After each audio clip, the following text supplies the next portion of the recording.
Hello there, and welcome to this quiet corner where ancient stories meet the patient work of geology and where mythology is allowed to unfold against the backdrop of deep time.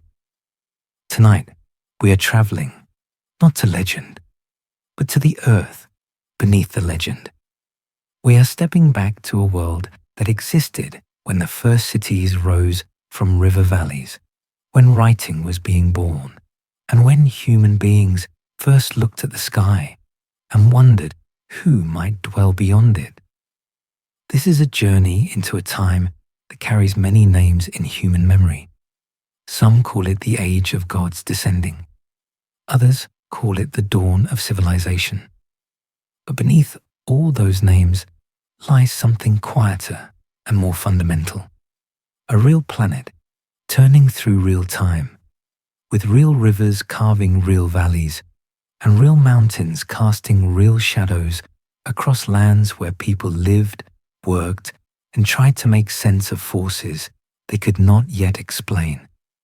The stories that emerge from this era speak of beings called the Annunaki, of divine wisdom granted to humanity, of gods shaping the world and decreeing the fates of nations. These tales, pressed into clay tablets thousands of years ago, have traveled through millennia to reach us, carrying questions that still echo. But tonight, we are not asking whether those stories are true or false. We are asking something different, something that requires no judgment, only curiosity. What was the earth actually like during the time when these myths took shape? What would you have seen if you could stand in those valleys? How would the air have felt? What sounds would have filled the nights? What did the land look like before cities? And how did it transform as humans learned to command it?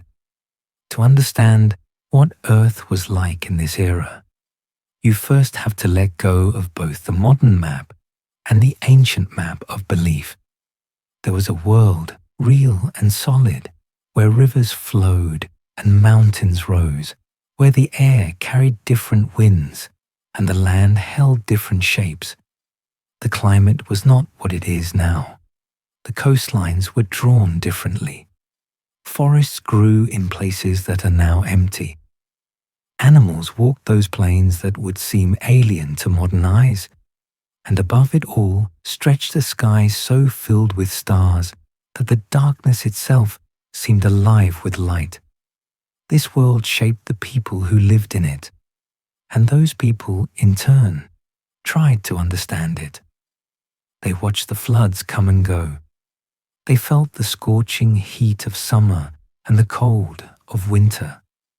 They saw planets moving against the fixed stars and wondered what those wanderings meant.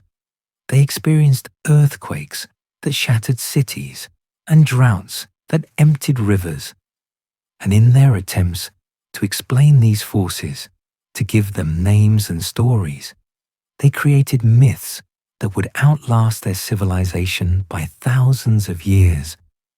But the earth remembers differently than humans do. While myths were written in clay, the planet was writing its own record in layers of stone, in the slow drift of coastlines, in the pollen preserved in ancient mud. And it is that record, patient and precise, that we will explore tonight. Not to diminish the stories, but to see them in context, to understand the stage upon which they were performed, to walk in imagination across a landscape that truly existed, and to feel what it might have been like to live when the world was younger and the mysteries seemed deeper than any answer could reach. And so we begin, as we must, not with the gods, but with the ground. Not with heaven, but with the honest earth, turning through its seasons, carrying on its surface the first experiments in urban life, and holding in its depths a history far older than any human memory can grasp. Before there were cities, before there was writing, before humans had gathered into the first permanent settlements. The Earth was locked in ice. For more than 100,000 years, vast glaciers had spread across the northern reaches of the planet, covering landscapes in sheets of frozen water, so thick that they pressed the very crust of the Earth downward under their weight. This was the last great ice age, a time when winter seemed to have claimed permanence, and the world as we know it today would have been unrecognizable to any modern traveler. The ice sheets stretched across what would one day be called North America and Europe, reaching thicknesses of 2 miles in some places, grinding slowly across the land and carving valleys that would remain long after the ice itself had vanished. In the far north, the glaciers met the sea and carved enormous icebergs into waters that were themselves far colder than the oceans we know. The sound of ice breaking, a deep groan followed by a crack that could carry for miles, would have been one of the constant voices of that frozen world. And beneath the weight of all that ice, the land waited, compressed and patient, for the warming that would eventually come. But the ice was not everywhere. South of the great glaciers, the world continued, though it was a different world than the one that would follow. The climate was colder, drier, harsher. Sea levels were more than 100 meters lower than they are today, with so much water locked away in ice that entire continental shelves lay exposed to the air. Land bridges connected continents that would later be divided by oceans. Animals moved freely across routes that no longer exist, following the slow migrations of their food sources as the seasons shifted year by year. If you could stand anywhere on Earth during this time, you would have seen a planet in the grip of cold. The vegetation line had retreated toward the equator. Where forests might one day grow, there were instead vast stretches of tundra and grassland, swept by winds that carried no moisture. Enormous herbivores, creatures that would one day vanish entirely, grazed across these cold plains. Mammoths, with their thick coats and curved tusks, moved in herds. Woolly rhinoceroses, massive ground sloths, giant elk with antlers spanning 12 feet, all of them adapted to a world where ice was the dominant force and warmth was something brief and precious. Yet even in this frozen age, change was building. Deep in the ocean, currents shifted. The tilt of the Earth's axis, that slow wobble measured in tens of thousands of years, was altering the amount of sunlight reaching different parts of the planet. And gradually, almost imperceptibly at first, the ice began its long retreat. This was not a smooth or steady process. The warming came in fits and starts, advancing and then pausing, sometimes even reversing for centuries at a time. Around 13,000 years ago, temperatures rose sharply, and the glaciers began to pull back from their southern edges. Meltwater carved new rivers, filled ancient valleys, and poured into the oceans, beginning the slow rise that would eventually redraw the coastlines of the world. But then, just as the warming seemed unstoppable, the climate lurched backward. For more than 1,000 years, cold returned in what scientists now call the Younger Dryas, a period when ice advanced again and temperatures dropped as if the planet had decided to reconsider its thaw. The cause of this reversal remains debated, but its effects were clear. Glaciers that had been retreating stabilized or grew. The warming paused, and the plants and animals that had begun to spread northward found their progress halted by a climate that refused to fully release winter's grip. Then, around 11,700 years ago, the warming resumed. This time, it was swift, dramatic, and permanent enough to mark the beginning of a new age. The Holocene had begun, the interglacial period in which we still live. Temperatures rose steadily. The great ice sheets continued their retreat, leaving behind landscapes scoured clean, dotted with lakes and strewn with the debris of their passage. Sea levels climbed higher year by year, decade by decade, century by century, flooding the exposed continental shelves and separating lands that had once been joined. The world was being remade. In the regions that would one day become the sites of the first civilizations, the transformation was profound. Areas that had been cold and dry began to receive more rainfall. Plants spread into territories from which they had long been absent. Rivers that had been sluggish or frozen began to flow year-round, their courses shifting and deepening as the climate stabilized into warmer, wetter patterns. And everywhere, life followed the changing conditions, spreading into newly habitable lands, adapting to the forests and grasslands that replaced the tundra. The great herbivores of the Ice Age, however, were facing pressures they could not overcome.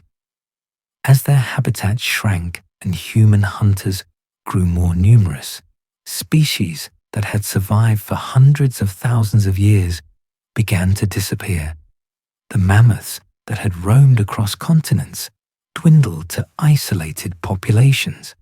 The giant ground sloths, the saber-toothed cats, the enormous short-faced bears, all of them faded from most of the world.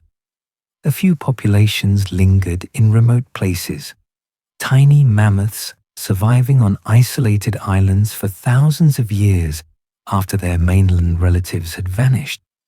But the age of the great Ice Age megafauna was ending, and in this warming world, freed from the constraints of the Ice Age climate, human populations were beginning to shift from a life of constant movement to something more permanent.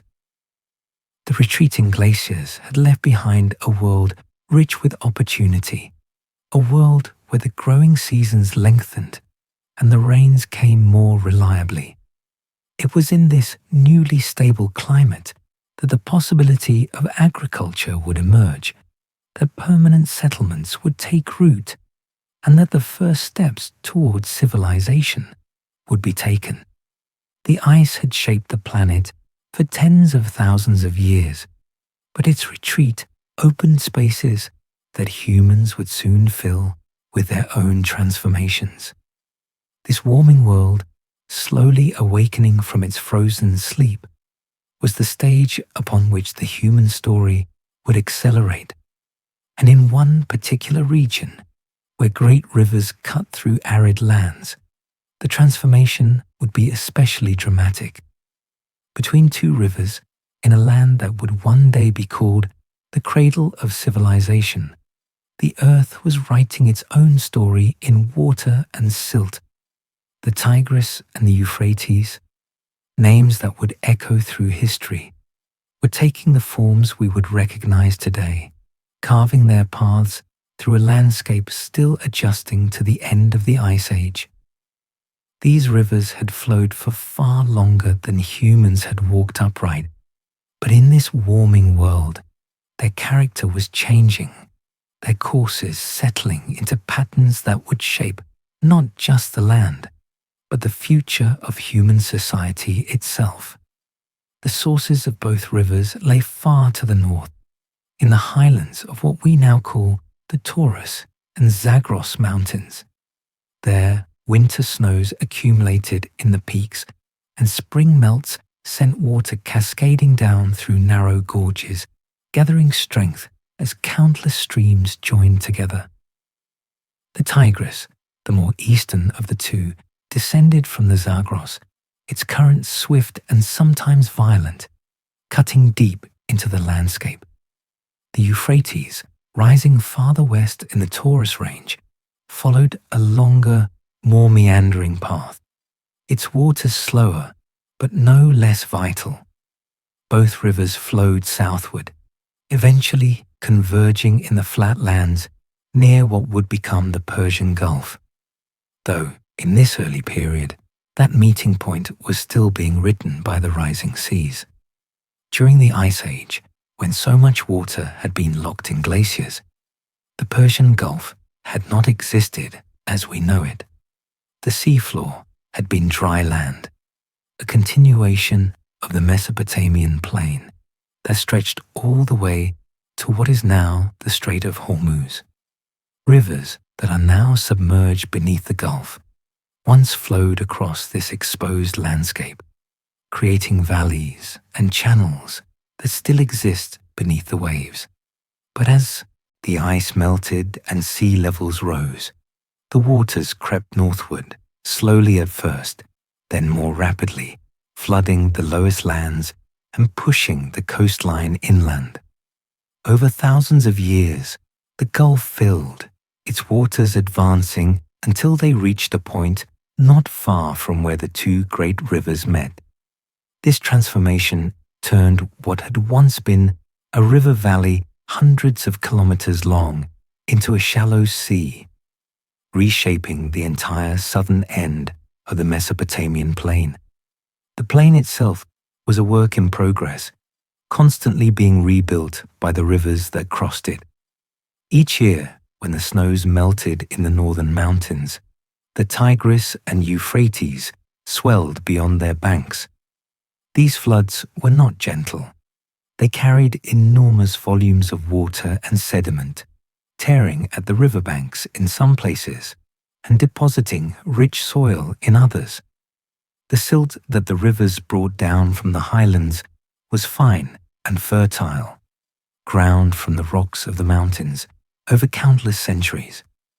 As the floodwaters spread across the plain and then slowly receded, they left behind layers of this precious soil, building the land higher year by year, grain by grain. To stand on this plain in the early Holocene would have been to witness a landscape in constant motion. The rivers did not stay in fixed channels. They wandered, cutting new paths when floods overwhelmed their banks, abandoning old courses and creating new ones. Marshes formed where the water moved sluggishly across low ground. Temporary lakes appeared and disappeared with the seasons. Vegetation followed the water, creating ribbons of green that marked the river's paths through an otherwise arid landscape. The sound of moving water would have been constant near the rivers themselves, a steady murmur punctuated by the calls of birds that nested in the reeds and marshes. The fertility of this land was striking, especially in contrast to the regions surrounding it. To the west lay the Syrian desert, vast and dry, its sands blown by winds that rarely brought rain. To the south stretched the Arabian Peninsula, even more arid, a land of rock and sand where water was scarce and precious. To the east, the Zagros Mountains rose like a wall, their peaks often snow-capped, their valleys home to different peoples and different ways of life. But the plain between the rivers was different. It was flat, open, and during the right seasons, remarkably green. The annual floods might be destructive in the moment, but they brought renewal, ensuring that the soil remained rich and that life could flourish in what would otherwise have been a challenging environment. The geography of this region created a kind of corridor, a fertile crescent that curved from the Persian Gulf northward along the rivers, then westward toward the Mediterranean coast. This crescent was not uniformly fertile. There were dry stretches, rocky areas, places where water was harder to find. But compared to the deserts that surrounded it, this arc of land offered something rare in the ancient Near East, reliable water, soil that could support crops, enough rainfall in the north, and enough river flooding in the south to make agriculture possible. And it was here, in this particular arrangement of water and land, that conditions were forming that would allow humans to attempt something they had never tried on such a scale before. These rivers were not merely water flowing to the sea. They were the architects of the land itself, building and rebuilding the plain that would soon hold humanity's first great experiment in urban life. Their floods carved the channels, their sediments raised the ground, their waters sustained the plants and animals that would, in turn, sustain human populations. Every spring, the cycle repeated, and every year, the land was written over again, a palimpsest of water and earth that would eventually bear the marks of human hands as well. To step into the Mesopotamian plain during the age when myths were young would have been to enter a climate both familiar and strange. The shape of the land might have looked recognizable, with its rivers and plains and distant mountains, but the air itself would have told a different story, carrying with it temperatures and moisture patterns that mark this period as distinct from both what came before and what would follow. The early Holocene brought with it what scientists now call the climatic optimum, a period lasting roughly from 9,000 to 5,000 years before the present, when global temperatures rose higher than they had been in tens of thousands of years. In Mesopotamia, this warming manifested not as a gentle shift, but as an intensification of extremes. Summers grew hotter. The sun, climbing high over the flat plain, baked the ground until it cracked. In the height of summer, temperatures could push past what any modern city dweller considers bearable, the heat becoming a physical presence that pressed down on everything, shimmering in waves above the baked earth. Without the moderating influence of nearby forests or large bodies of water, the interior of the plain absorbed the sun's energy and radiated it back until even the air seemed to burn. Yet winters, when they came, were milder than in many other regions at similar latitudes. The Mediterranean climate influence reached this far, softened by the time it arrived, but still present enough to keep the coldest months from bringing snow to the lowlands. Frost was rare. Freezing was rarer still.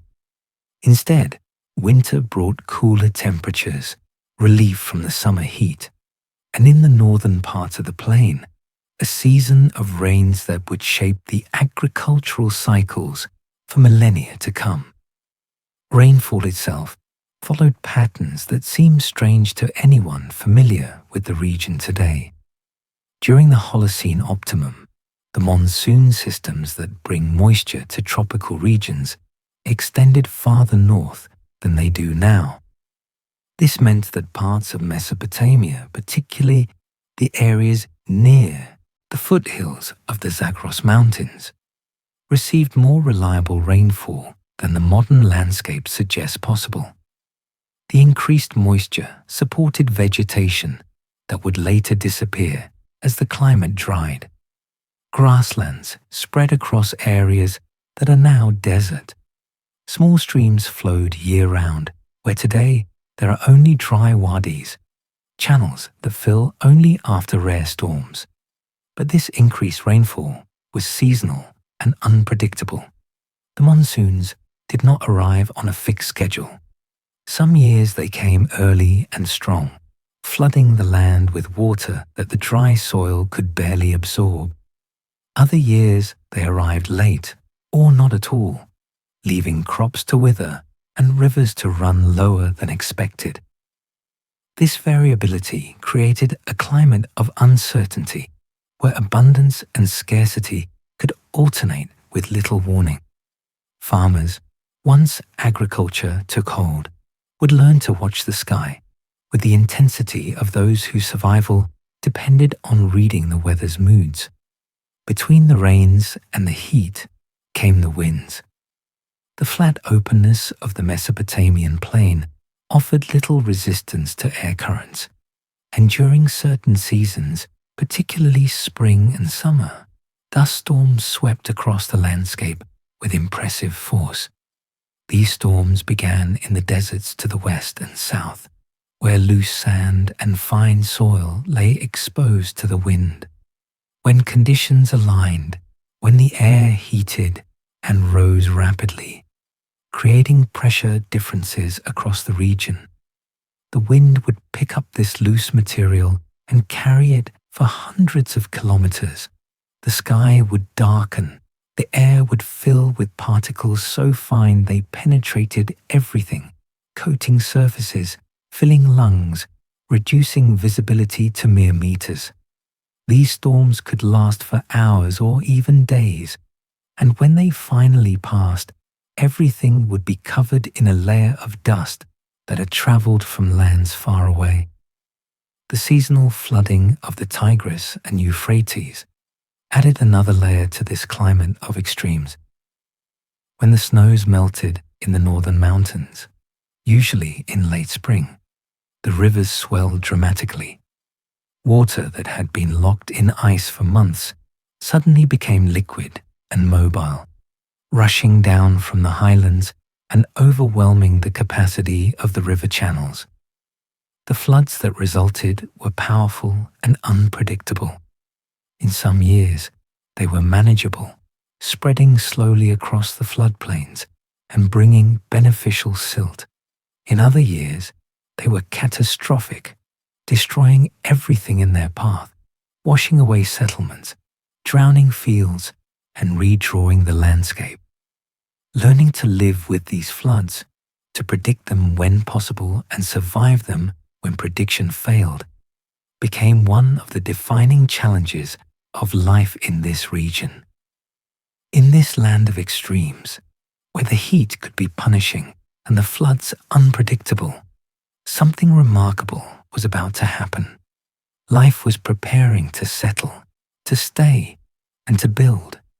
But the land was already inhabited by creatures whose ancestors had walked the earth for far longer than humans had existed.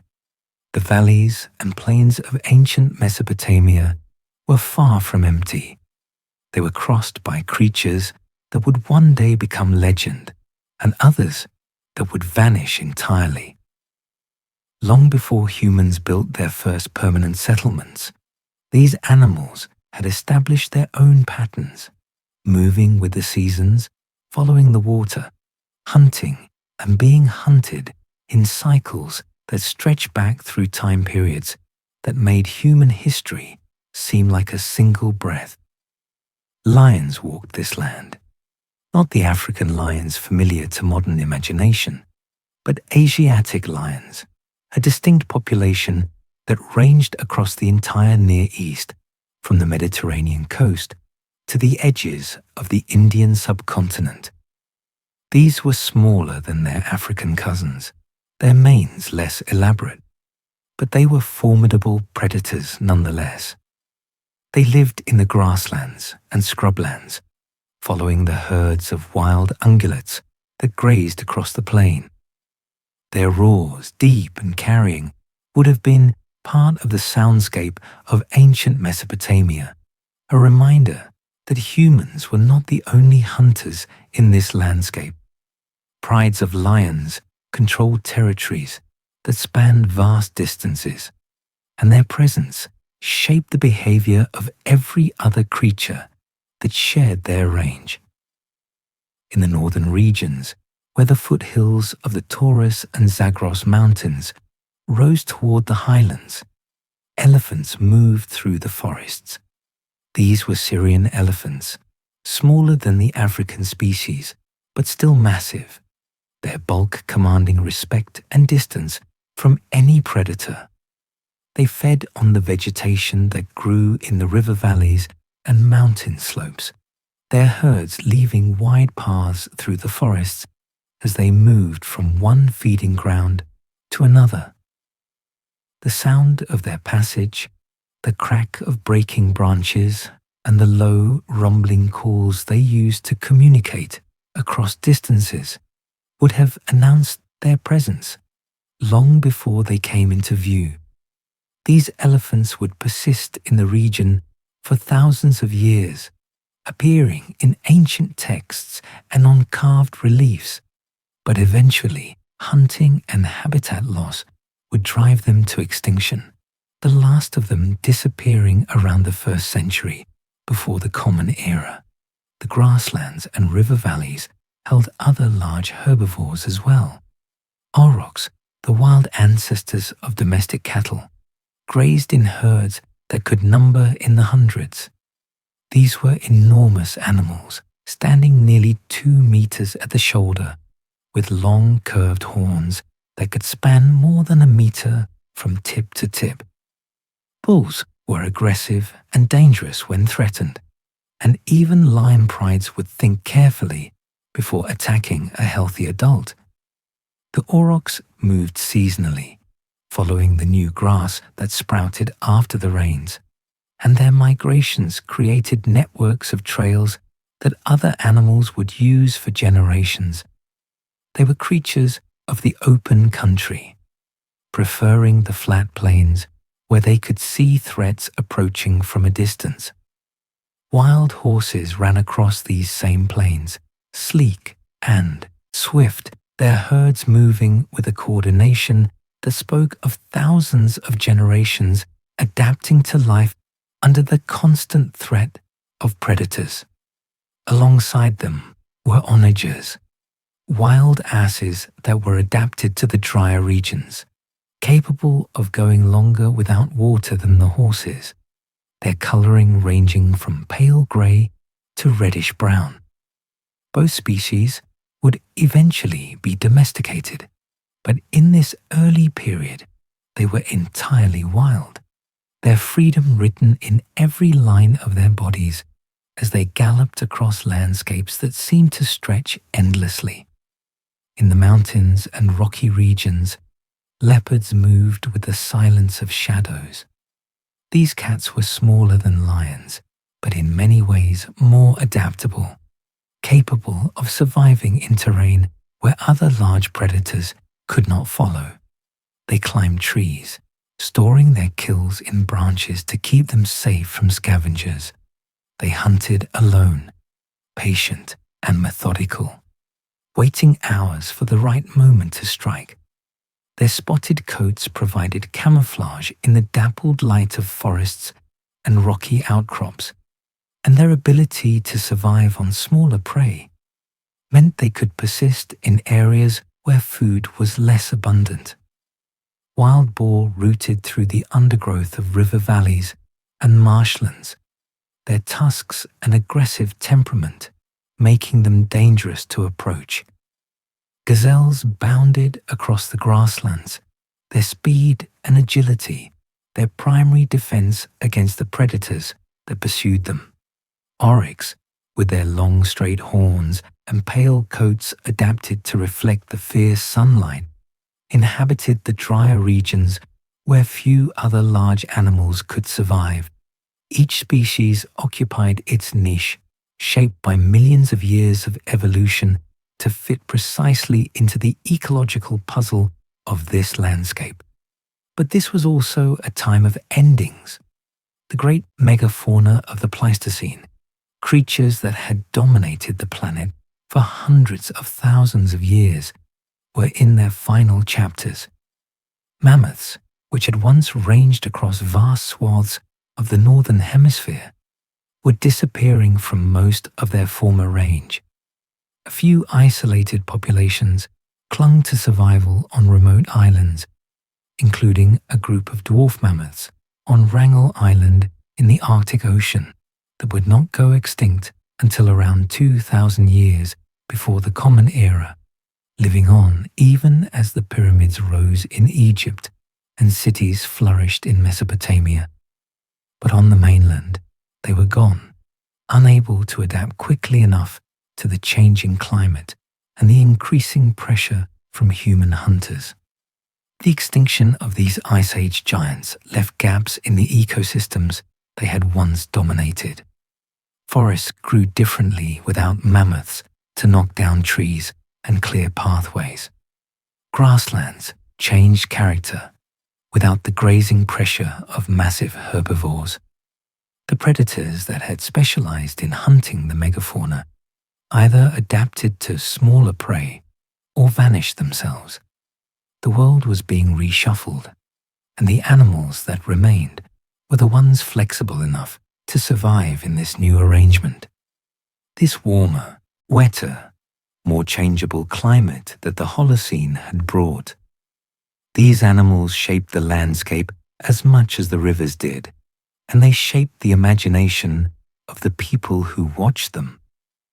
In their power and mystery, they would find their way into the stories humans told about the gods, becoming symbols and metaphors, their behaviors interpreted as signs and omens. But for now, in this time before cities, they were simply themselves, living according to patterns older than language, part of a world that was about to transform in ways no creature could have anticipated. The land that would one day be stripped nearly bare once held forests, their roots drinking from streams that no longer flow. Across the northern reaches of Mesopotamia, where mountains gave way to foothills and foothills descended to the plain, vegetation covered the landscape in patterns determined by altitude, rainfall, and the slow work of seeds carried by wind and animals. This was a greener world than the one that would follow, its plant life more abundant and more diverse, sustained by the wetter climate of the early Holocene. In the mountains of Lebanon and the Zagros Range, forests of cedar stretched across the slopes. These were not the scattered remnants that survive today, but vast stands of trees, their trunks thick and straight, their branches spreading wide. The cedars grew slowly, each tree adding rings year by year, some of them living for more than 1,000 years, silent witnesses to the passage of centuries. Their wood was dense and fragrant, resistant to rot and insects, and it would eventually become one of the most prized materials in the ancient world, logged so extensively that by the time of the great empires, these forests would be shadows of their former extent. But in this earlier age, they covered entire mountainsides, creating shade so deep that little grew beneath their canopies. Lower down the slopes, where the cedars gave way to other species, oak forests took hold. These were different from the oaks of Europe, adapted to the Mediterranean climate with its wet winters and dry summers. Their leaves were smaller, tougher, evolved to conserve water during the long months when rain did not fall. Pistachio trees grew among the oaks, their roots reaching deep into rocky soil to find moisture. In spring, these forests would have been alive with new growth, leaves unfurling, flowers blooming in brief explosions of color before the heat of summer settled in. The river valleys themselves supported different vegetation. Along the banks of the Tigris and Euphrates, wherever water was reliable, tamarisk trees grew in dense thickets. These salt-tolerant plants could survive in conditions that would kill many other species, their fine feathery branches creating screens of green along the water's edge. Date palms rose above the tamarisks in the southern regions, their fronds spreading like fans to catch the sunlight. Wild dates were smaller and less sweet than the cultivated varieties that would come later, but they provided food for animals and, occasionally, for the humans who gathered them. In the marshlands of the south, where the rivers slowed and spread across the flat land before reaching the sea. Reeds dominated. These were giant reeds, some growing more than 6 meters tall, creating dense stands that extended for kilometers. The marshes were a world unto themselves, neither land nor water, but something in between, filled with birds and fish and insects, the reeds rustling constantly in the wind. The sound of the marshes would have been distinctive, a soft, continuous whisper punctuated by the calls of waterfowl and the splash of animals moving through shallow channels. Across the plains themselves, away from the rivers, grasslands spread. During the wetter months, these grasses could grow waist-high, creating seas of green that rippled in the wind. Among the grasses grew wild wheat and barley, the ancestors of the crops that would transform human society. These wild grains were smaller than their domesticated descendants, their seeds encased in tough husks, designed to protect them until conditions were right for germination. They grew in scattered patches, concentrations dense enough that observant humans might have noticed them and begun to understand their potential. The fertility of these grasslands waxed and waned with the rains. In good years, when moisture was abundant, they supported enormous populations of grazing animals and the predators that followed them. In dry years, the grasses withered early, turning brown by midsummer, their seeds dropping to wait out the heat in the soil. Even in drought, however, some vegetation persisted. Tough shrubs with deep roots survived where nothing else could, creating isolated patches of green in otherwise barren landscapes. Pollen preserved in ancient sediments tells us what grew where, offering glimpses of a plant world that has since been transformed by human activity. The evidence shows forests where now there are only scattered trees, grasslands where now there is desert, wetlands where now the ground is dry. The deforestation began gradually, as early settlers cut trees for fuel and building material, as farmers cleared land for crops, as herds of domestic animals grazed areas until the native vegetation could not recover. The process would take thousands of years, but it was already beginning, written in the slow thinning of the forests and the expansion of open land. These forests and grasslands were not permanent. Already human hands were beginning to shape them, though few could have imagined how dramatically the land would change. And it was humans, newly settled and beginning to transform their world, who would populate this landscape with stories that reach beyond the earth itself. For most of human existence, our ancestors moved with the seasons. They followed game across vast territories, gathered plants when they ripened, and left little permanent mark on the landscape beyond their footprints and the ashes of their fires. This pattern had sustained humans for hundreds of thousands of years, through ice ages and warm periods, across continents, and through countless generations.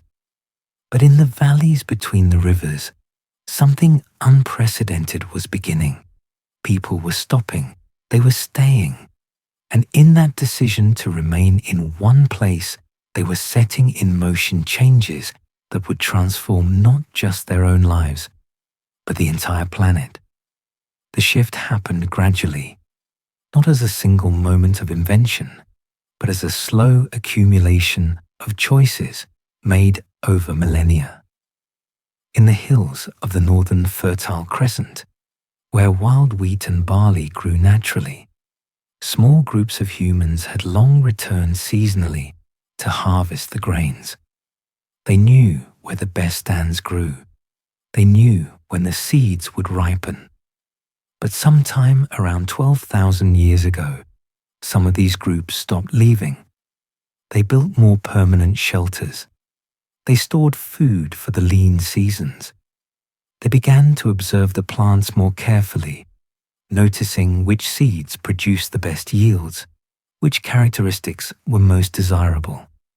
One of the earliest known sites of this transformation lies in what is now southeastern Turkey, a place called Göbekli Tepe. There, on a hilltop overlooking the plain, people constructed massive stone pillars arranged in circles, carved with images of animals and abstract symbols. The remarkable thing about Göbekli Tepe is that it predates agriculture in that region. The people who built it were still hunter-gatherers, still mobile, yet they invested enormous labor in creating a permanent ceremonial site. It suggests that the drive to settle, to create lasting structures, may have preceded the agricultural revolution rather than following from it. The stones still stand, weathered but recognizable, a testament to human ambition in an age when permanence was not yet the norm. Farther south, in the heart of Anatolia, another early settlement took shape at Çatalhöyük. By 9,000 years ago, this site had grown into something resembling a town, its mud brick houses pressed so tightly together that there were no streets. People entered their homes through openings in the roofs, descending by ladder into living spaces that were plastered and painted. They kept their dead beneath the floors, burying them in graves that were reopened and revisited over generations. The closeness of the living and the dead, the density of the settlement, and the evidence of shared walls and shared labor all point to a society that was learning to live in permanent proximity, developing the social structures that would be necessary for even larger communities to function. The domestication of plants and animals was proceeding simultaneously. Wild wheat, with its brittle seed heads that shattered easily to spread seeds, was slowly transformed through selection into a plant whose seeds stayed on the stalk, making them easier to harvest but dependent on human planting for reproduction. Barley followed a similar path. Sheep and goats, once hunted, were now being kept in controlled herds, their breeding managed, their movements restricted. The relationship between humans and these species was becoming symbiotic and permanent, each side adapting to the other. These changes required new tools and new skills. Pottery appeared, vessels that could hold water and grain and cooked food, allowing for storage and new methods of preparation. Stone tools became more specialized, designed for specific tasks like cutting grain or scraping hides.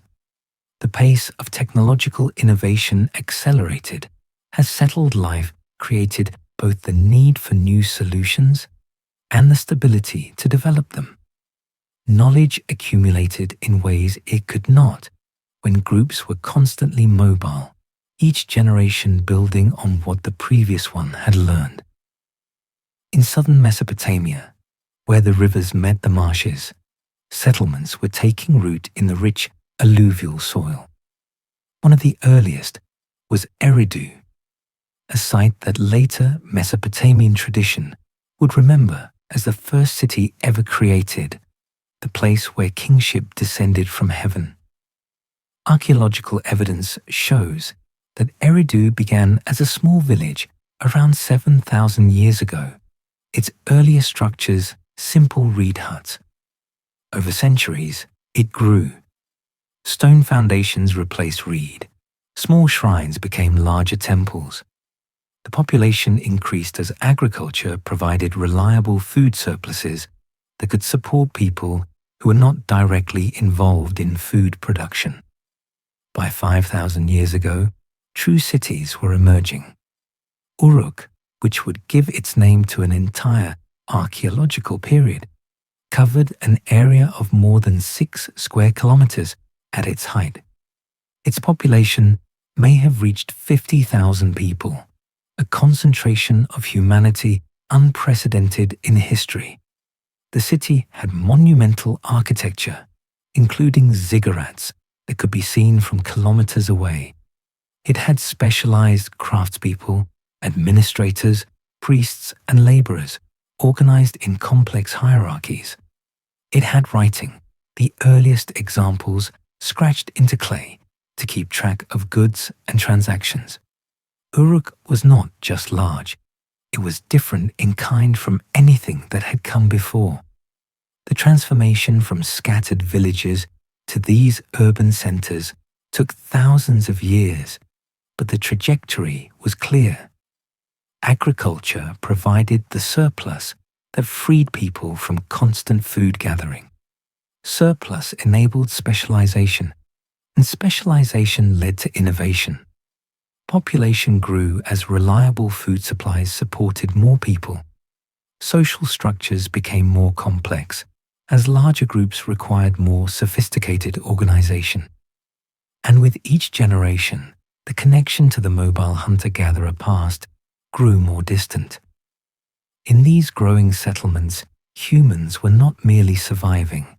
They were building something new, a way of life that would require new explanations for how the world worked and who controlled its forces.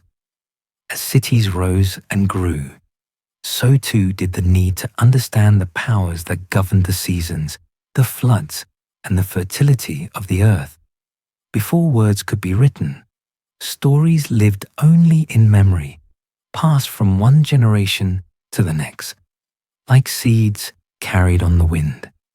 An elder would tell a child about the great flood that had come in their grandfather's time, and that child, grown old, would tell their own grandchildren, and the story would continue, changing slightly with each telling, shaped by the voice and understanding of each new teller. This oral tradition stretched back through uncounted generations, preserving not just events, but explanations, not just history, but meaning. The gods walked through these stories. The origins of things were recounted. The rules of proper behavior were encoded in narratives that everyone knew, that formed the shared foundation of community understanding. But memory is fragile. Stories shift, details blur, and as societies grew larger and more complex, as cities spread and populations increased, the limitations of purely oral transmission became more apparent. What began as a practical solution to an administrative problem would become one of the most transformative technologies in human history. Around 5,400 years ago, in the southern cities of Mesopotamia, people began making marks on clay. The earliest examples were not literature or mythology. They were records of transactions, tallies of goods stored in temple complexes, counts of sheep and measures of grain. The marks were simple, abstract symbols pressed into soft clay with a reed stylus. A particular symbol meant sheep, another meant grain. Numbers were indicated by repetitions or by different sized marks. The tablets were small, easily held in one hand, and once the clay dried, the record was permanent. This system of marking evolved quickly. Within a few centuries, the symbols became more standardized, more abstract. The reed stylus, cut at an angle, created wedge-shaped impressions, and the writing system came to be known as cuneiform, from the Latin word for wedge. The number of signs increased as the system was asked to carry more information. What had begun as pure accounting expanded to include names, places, and eventually more complex concepts. Scribes, specialists, trained in the increasingly sophisticated system, became a distinct class within Mesopotamian society. The first mythological and religious texts that we can identify appear considerably later than the earliest accounting tablets. By around 4,400 years ago, scribes were recording stories that had likely circulated orally for centuries or millennia. These were not new stories. They were old stories finally being fixed in a medium that could preserve them across time. The Epic of Gilgamesh, with its account of a great flood and a quest for immortality, was committed to clay. Creation myths explaining how the world came to be and how humans were fashioned were written down. And among these texts, the Annunaki began to appear. In the earliest written references, around 4,600 years ago, the Annunaki were described as a group of deities, offspring of the sky, God An and the earth goddess Kai. They were judge gods, determiners of fate, members of the divine council that governed the cosmos. The name itself seems to mean something like those of royal blood or princely offspring. They were not described as visitors from elsewhere. They were part of the pantheon, divine beings whose power and authority were taken as fundamental facts of existence. Their decisions shaped the destinies of cities and individuals alike. The myths recorded in cuneiform reflected the world their creators knew. The gods controlled the floods that could destroy or enrich. They sent the rains or withheld them. They maintained order or allowed chaos to intrude. When disease swept through a city, it was divine will. When crops failed, the gods were angry. When abundance came, it was a blessing from above. These explanations made sense in a world where the mechanisms behind weather, disease, and fertility were genuinely mysterious, where cause and effect were not always visible, where forces seemed to act with intelligence and purpose. Writing changed how these stories functioned. An oral tale could be adapted by each teller to fit new circumstances, to address new questions, to reflect new understandings. A written text was fixed. It could still be copied, and in copying, there was room for variation and error, but the basic narrative became stable in ways oral tradition never was. This stability created a kind of authority. The written word, especially when inscribed on behalf of temples or palaces, carried weight that memory alone could not match. The technology of writing also created new possibilities for accumulating knowledge. A scribe could study tablets written generations earlier, comparing different accounts, noting patterns and contradictions. Astronomical observations could be recorded and compared across years and decades, allowing for the recognition of cycles that no single lifetime could perceive. Mathematical and engineering knowledge could be preserved exactly and built upon. Writing became a tool for extending human understanding across time, letting each generation stand on the foundation of what came before. Yet for all its power, writing remained restricted. Literacy was not widespread. The vast majority of people in Mesopotamian cities could not read or write. They relied on scribes for any interaction with written texts, and they continued to live primarily in a world of oral communication, where stories were still told around fires and in market squares, where memory remained the primary means of preserving and transmitting knowledge. The written record that survives today represents only a fraction of what was thought and believed, preserved by chance and by the durability of clay tablets that could survive burial for thousands of years. The myths recorded in these tablets spoke of gods descending from heaven, of divine wisdom given to humanity, of a time before time. But beneath those stories lay the real Earth and its own equally remarkable tale.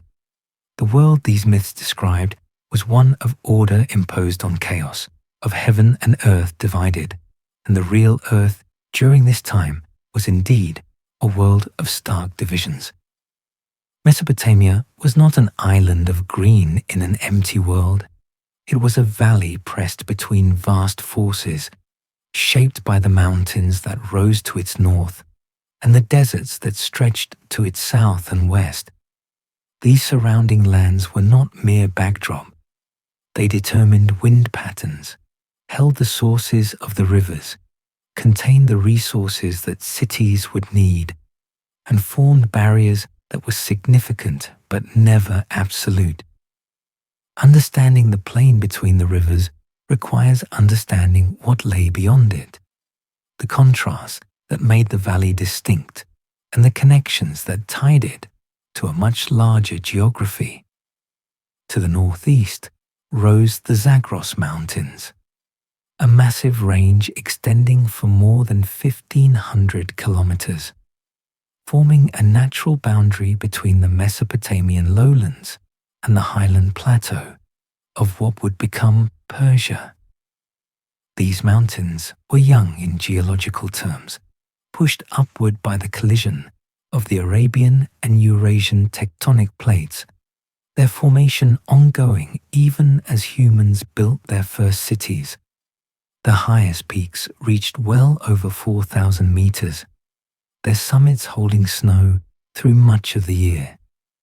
The snowmelt from these heights fed the Tigris River and its tributaries, making the Zagros the ultimate source of much of Mesopotamia's water.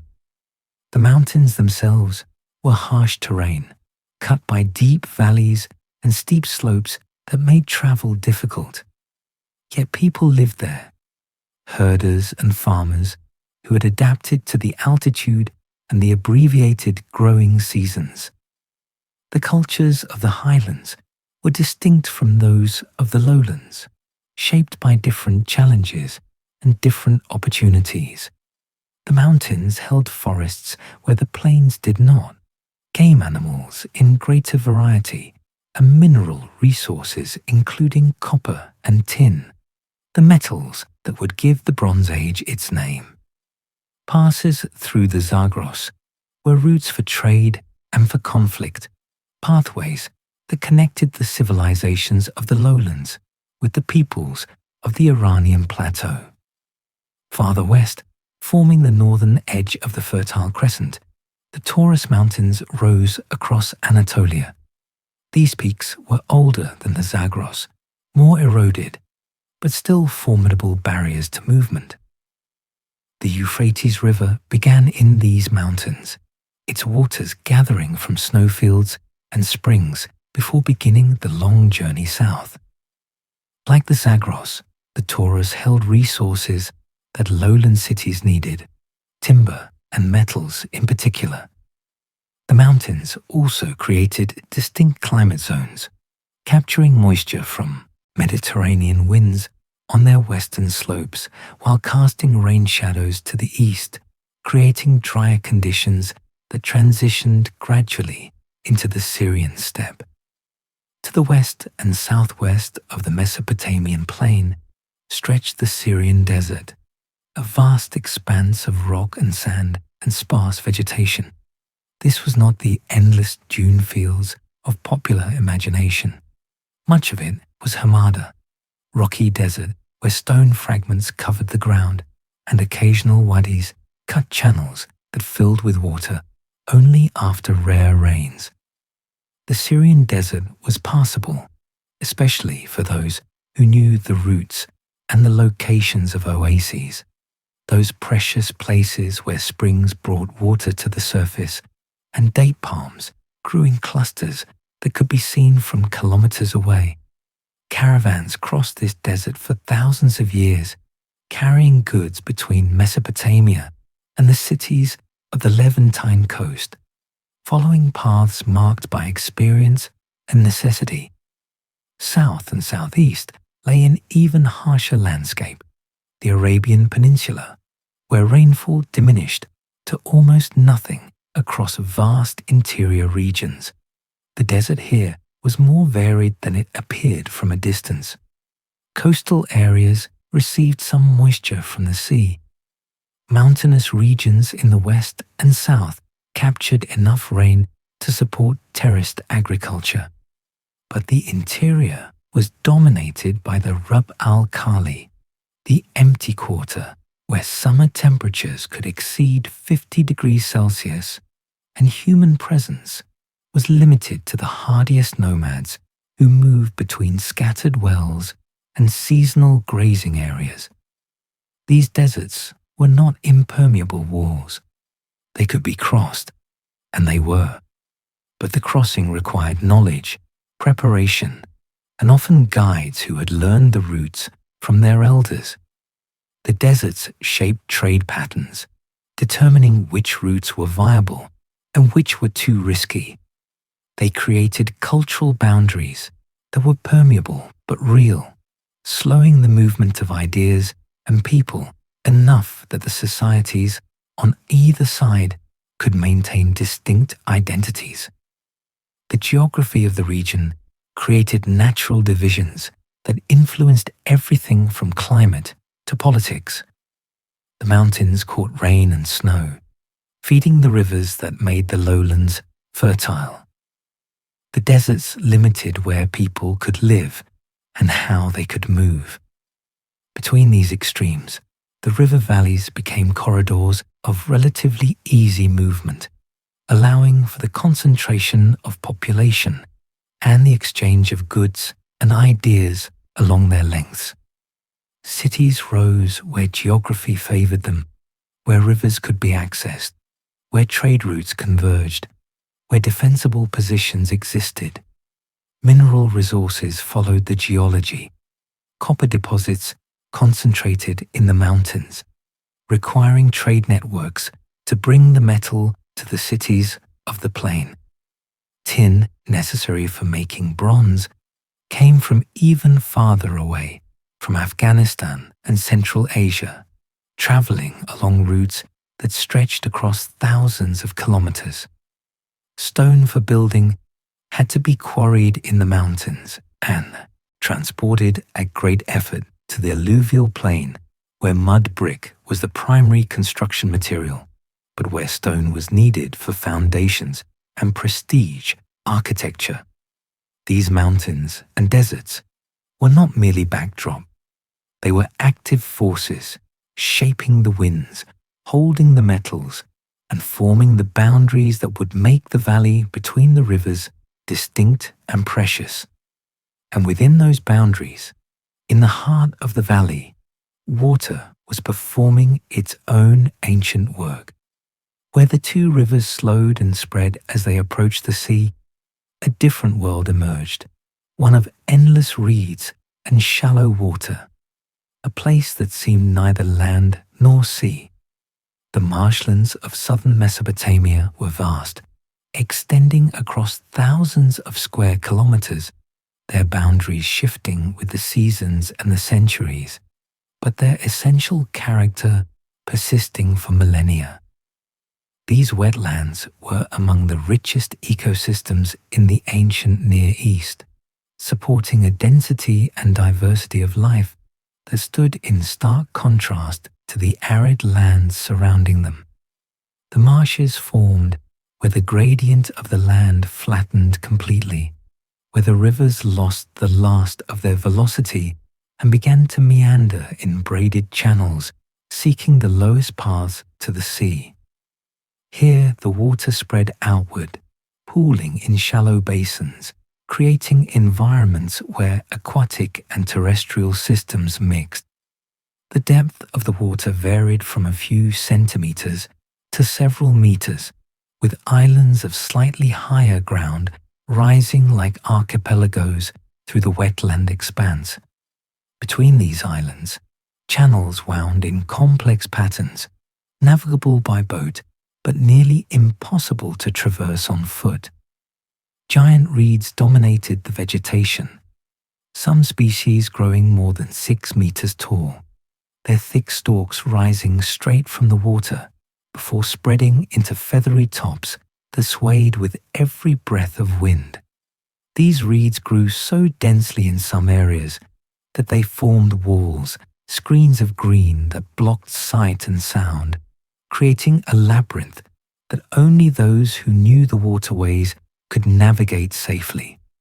The sound of the marshes was distinctive, a constant soft rustling as the reeds moved, punctuated by splashes as fish surfaced or animals moved through the shallows, and overlaid with the calls of countless birds that made these wetlands their home. The bird life of the marshes was extraordinary. Herons stood motionless in the shallows, waiting with infinite patience for fish to swim within striking range. Egrets roosted in the reed tops, their white plumage brilliant against the green. Ducks and geese arrived by the thousands during migration seasons, darkening the sky as they descended to feed on the abundant aquatic plants and invertebrates. Cormorants dove beneath the surface, chasing fish through the clear water.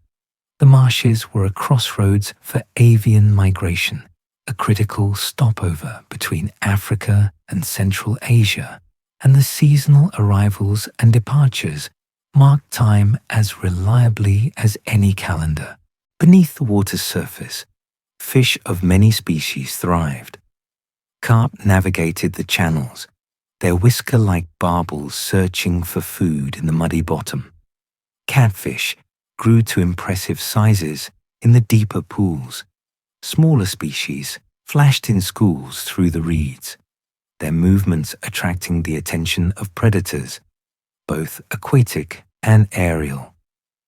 The marshes were breeding grounds and nurseries, protected environments where young fish could grow before moving into the rivers, or, for some species, out into the brackish waters where fresh water met the sea. Mammals found refuge here as well. Water buffalo, massive animals with curved horns and thick hides, moved through the marshes in small herds, feeding on the aquatic vegetation and cooling themselves in the water during the heat of the day. Wild boar rooted in the muddy margins, their snouts adapted to searching out tubers and small animals buried in the soft ground.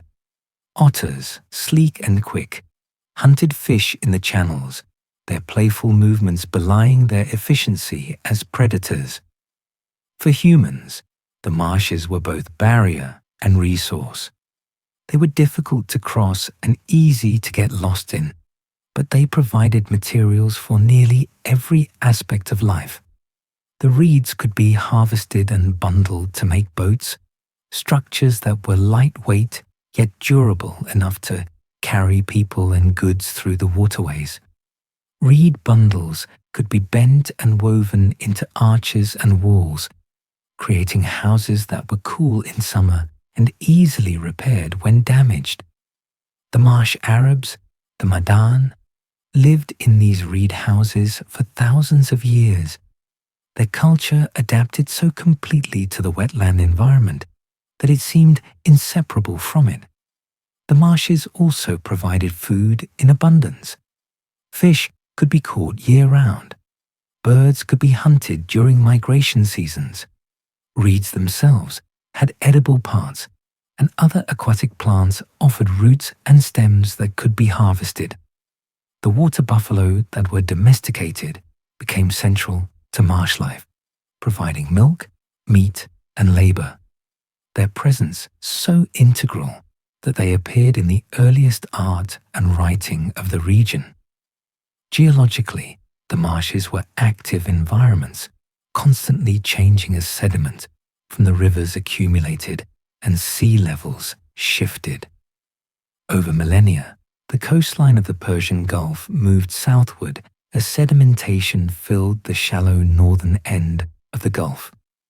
What had once been open water became marsh, and older marshes became dry land, a slow transformation written in layers of mud and decaying organic matter that built up centimetre by centimetre, year after year.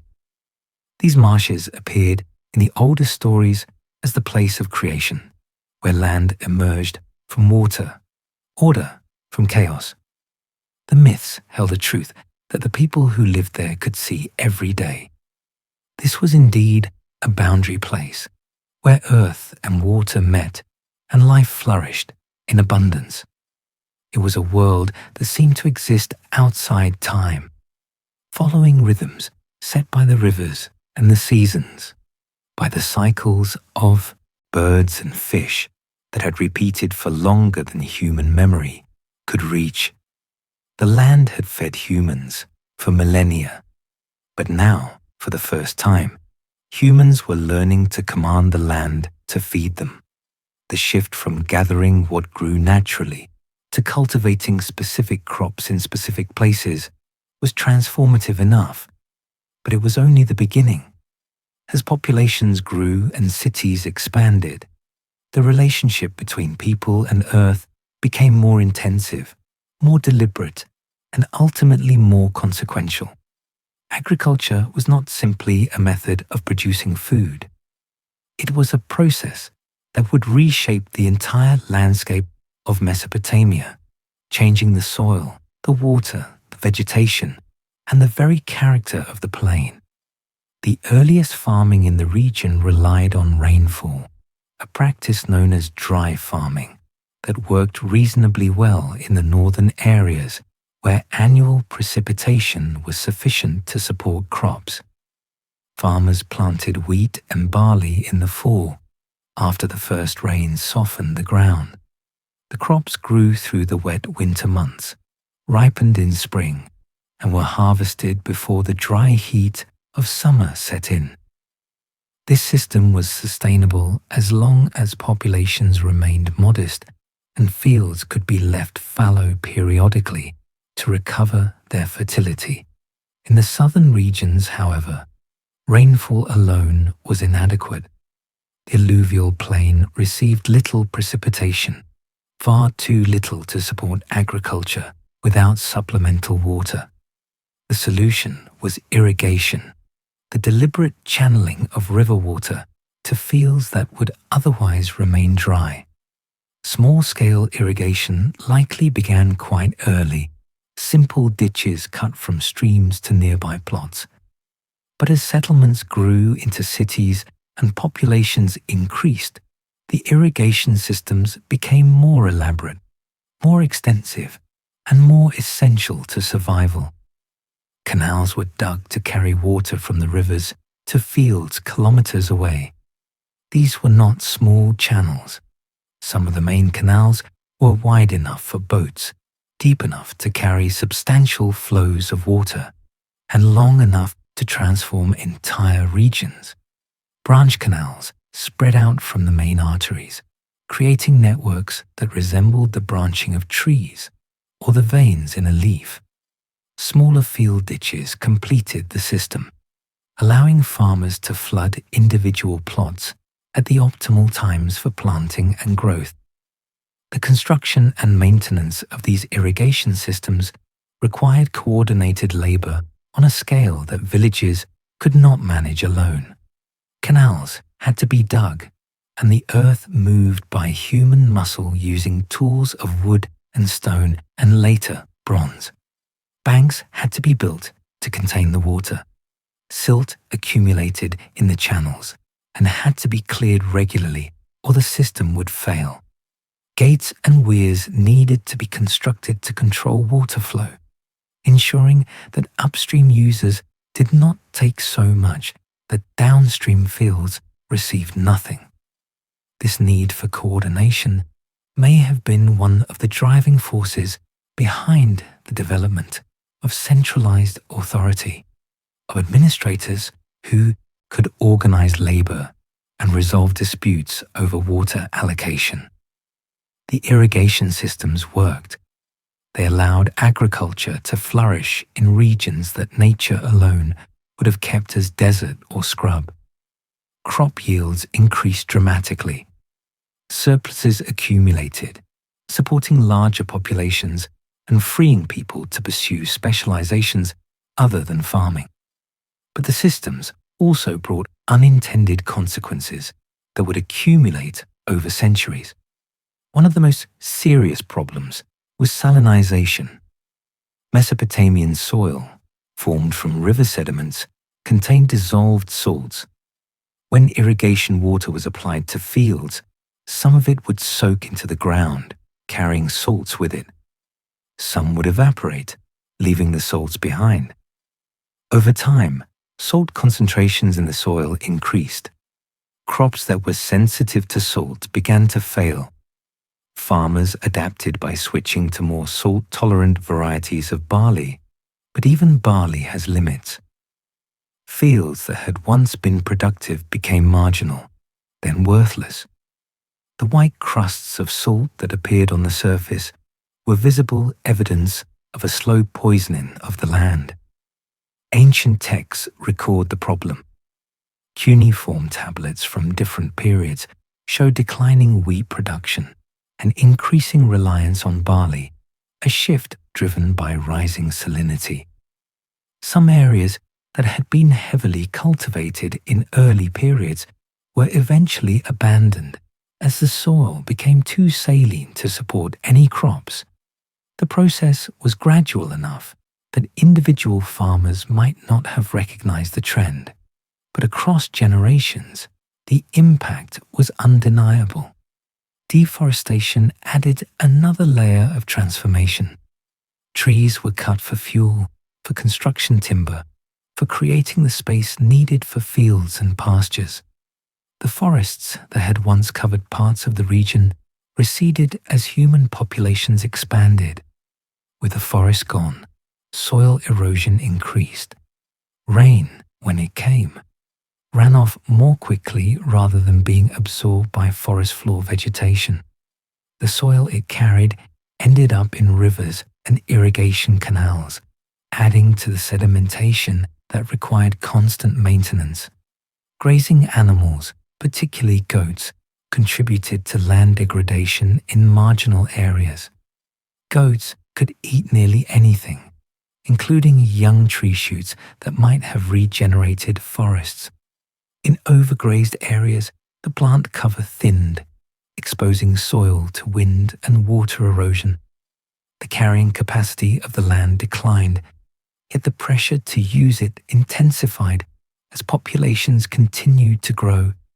The land was being transformed, ridden over by human need and ingenuity. And as it changed, so too did the stories people told about how the world came to be and who granted them the knowledge to shape it.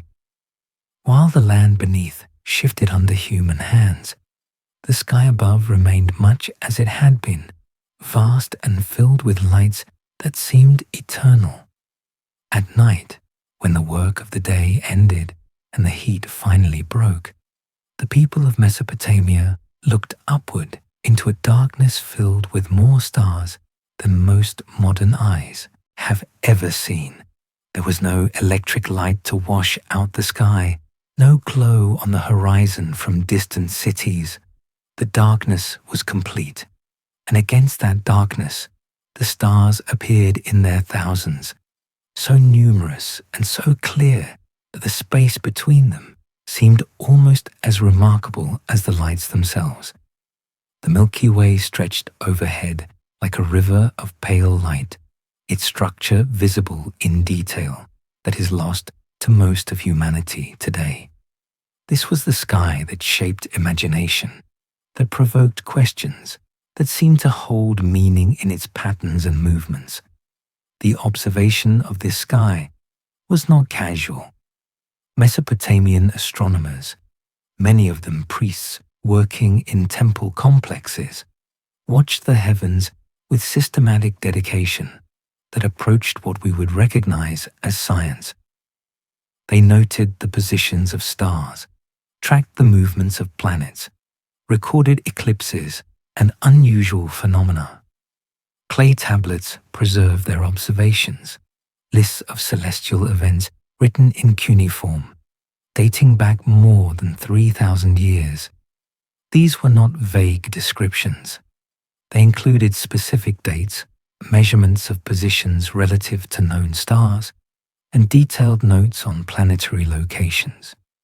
The astronomers recognized that not all lights in the sky behaved the same way. Most stars maintained fixed positions relative to one another, wheeling across the sky as the night progressed, but never changing their patterns. These fixed stars were organized into constellations, groupings that were given names and stories.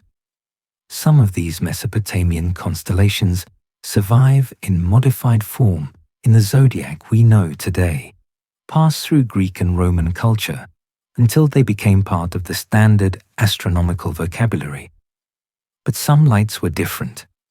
5 visible planets, Mercury, Venus, Mars, Jupiter, and Saturn, moved against the background of fixed stars, following paths that could be predicted, but that required careful observation to understand. The Mesopotamians called these wandering stars, and they tracked their movements with precision. Venus, the brightest, received particular attention, its appearances as morning star and evening star carefully recorded. Mars, with its reddish color and variable brightness, was associated with war and conflict. Jupiter's steady progress through the sky marked longer cycles, while Saturn's slow movement made it seem dignified and remote. The Moon received extensive study, its phases repeated on a predictable cycle, and this cycle became fundamental to timekeeping. The Mesopotamian calendar was lunar, with months beginning at the new moon, and festivals tied to specific lunar phases. Astronomers learned to predict eclipses, understanding that these dramatic events followed patterns that could be calculated. The ability to forecast an eclipse was both a demonstration of knowledge and a source of authority, making those who possessed such understanding valuable to rulers and influential in society. This astronomical work was not purely abstract. It had practical applications that made it essential to agricultural civilization. The movements of the sun through the seasons determined planting times. The first appearance of certain stars on the horizon before dawn signaled the approach of seasonal changes. The flooding of the rivers, though irregular, showed some correlation with celestial cycles. By watching the sky, astronomers could help farmers time their activities, could warn of approaching seasons, could mark the passage of the year with precision that oral tradition alone could not achieve. The ziggurats that rose above the cities served functions that included astronomical observation. Their flat tops provided elevated platforms from which the sky could be viewed without obstruction from buildings or walls. Some ziggurat complexes included small structures on their summits that may have served as observatories, places where priests could watch the heavens and record what they saw. The association between temples and astronomy was natural in a culture that saw the gods as controlling both earthly and celestial phenomena. The planets themselves were named for gods. Nabu, the god of wisdom and writing, was associated with the planet Mercury. Ishtar, goddess of love and war, was identified with Venus. Nergal, associated with plague and the underworld, corresponded to Mars. Marduk, chief god of Babylon, was linked to Jupiter. Ninurta, a war god and divine judge, became connected to Saturn. The movements of these planets through the sky were interpreted as the journeys of the gods themselves, their positions and relationships to one another, reading as messages about divine intentions and future events. Yet beneath the mythological interpretation lay genuine astronomical knowledge. The Babylonians developed mathematical methods for predicting planetary positions that were remarkably accurate. They understood synodic periods, the time it takes for a planet to return to the same position relative to the Sun as seen from Earth. They compiled extensive tables of planetary movements, records that could be consulted to determine where a planet would be at any future date. This mathematical astronomy was passed to the Greeks, who built upon it, and through them, it influenced the development of astronomy in Europe and the Islamic world. The sky they watched so carefully became peopled with gods in their imagination, and the movements of planets became the journeys of deities. But the precision of their observations was real, a scientific achievement that would influence astronomy for millennia.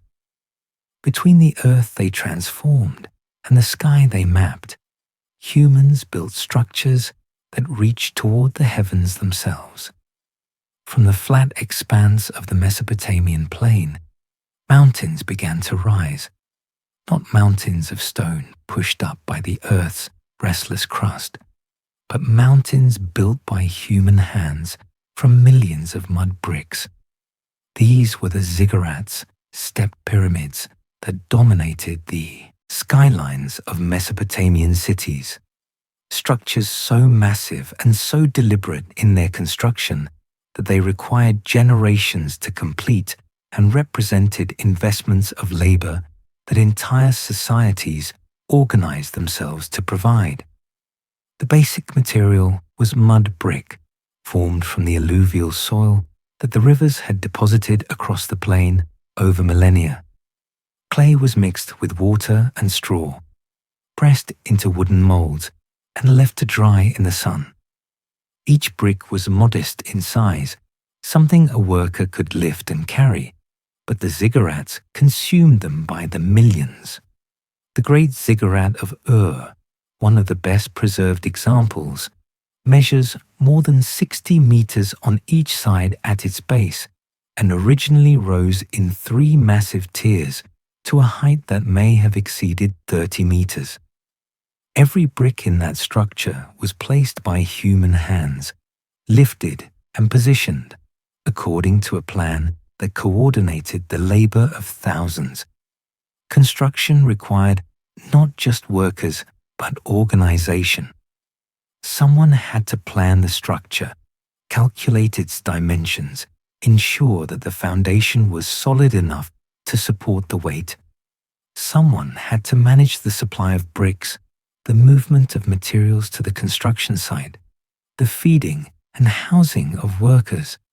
Someone had to maintain quality, checking that walls remained plumb and that each tier was level.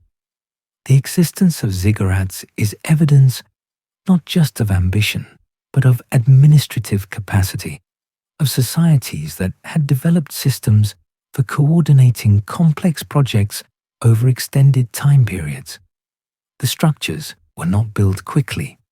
A major ziggurat might take decades to complete, with work proceeding during seasons when agricultural demands were lighter and labor could be spared. Successive rulers often added to structures their predecessors had begun, expanding them, rebuilding damaged sections, or raising new tiers higher than before. The ziggurats grew not in single bursts of activity, but through sustained effort across generations, each addition representing a new commitment of resources and labor. The bricks themselves were vulnerable to weathering. Mesopotamia's climate, with its extreme heat, occasional heavy rains, and dust storms, broke down mud brick over time. Salts from the soil leached into the walls, causing them to crumble. To protect the core structure, builders used fired brick on the exterior, bricks that had been baked in kilns until they were hard as stone. These fired bricks were more expensive and more labor-intensive to produce, but they provided a protective shell that extended the life of the ziggurat. Bitumen, a natural asphalt that seeped from the ground in certain areas, was used as mortar and waterproofing, its black stickiness binding layers together and sealing joints against moisture. The scale of these structures was overwhelming. Standing at the base of a ziggurat and looking upward, a person would have felt dwarfed by the mass of brick rising above them. The walls did not taper gradually, but rose in distinct steps, each tier set back from the one below, creating a staircase effect that allowed processional stairways to climb from level to level. At the summit stood a temple, usually a small structure compared to the mass beneath it, but positioned at a height that made it visible from great distances across the flat plain. These summit temples were the religious heart of the ziggurat complex. They housed statues of gods, received offerings, and served as places where priests performed rituals, believed to maintain the favor of the divine. The temples were decorated with colored glazed bricks, precious metals, and carved reliefs.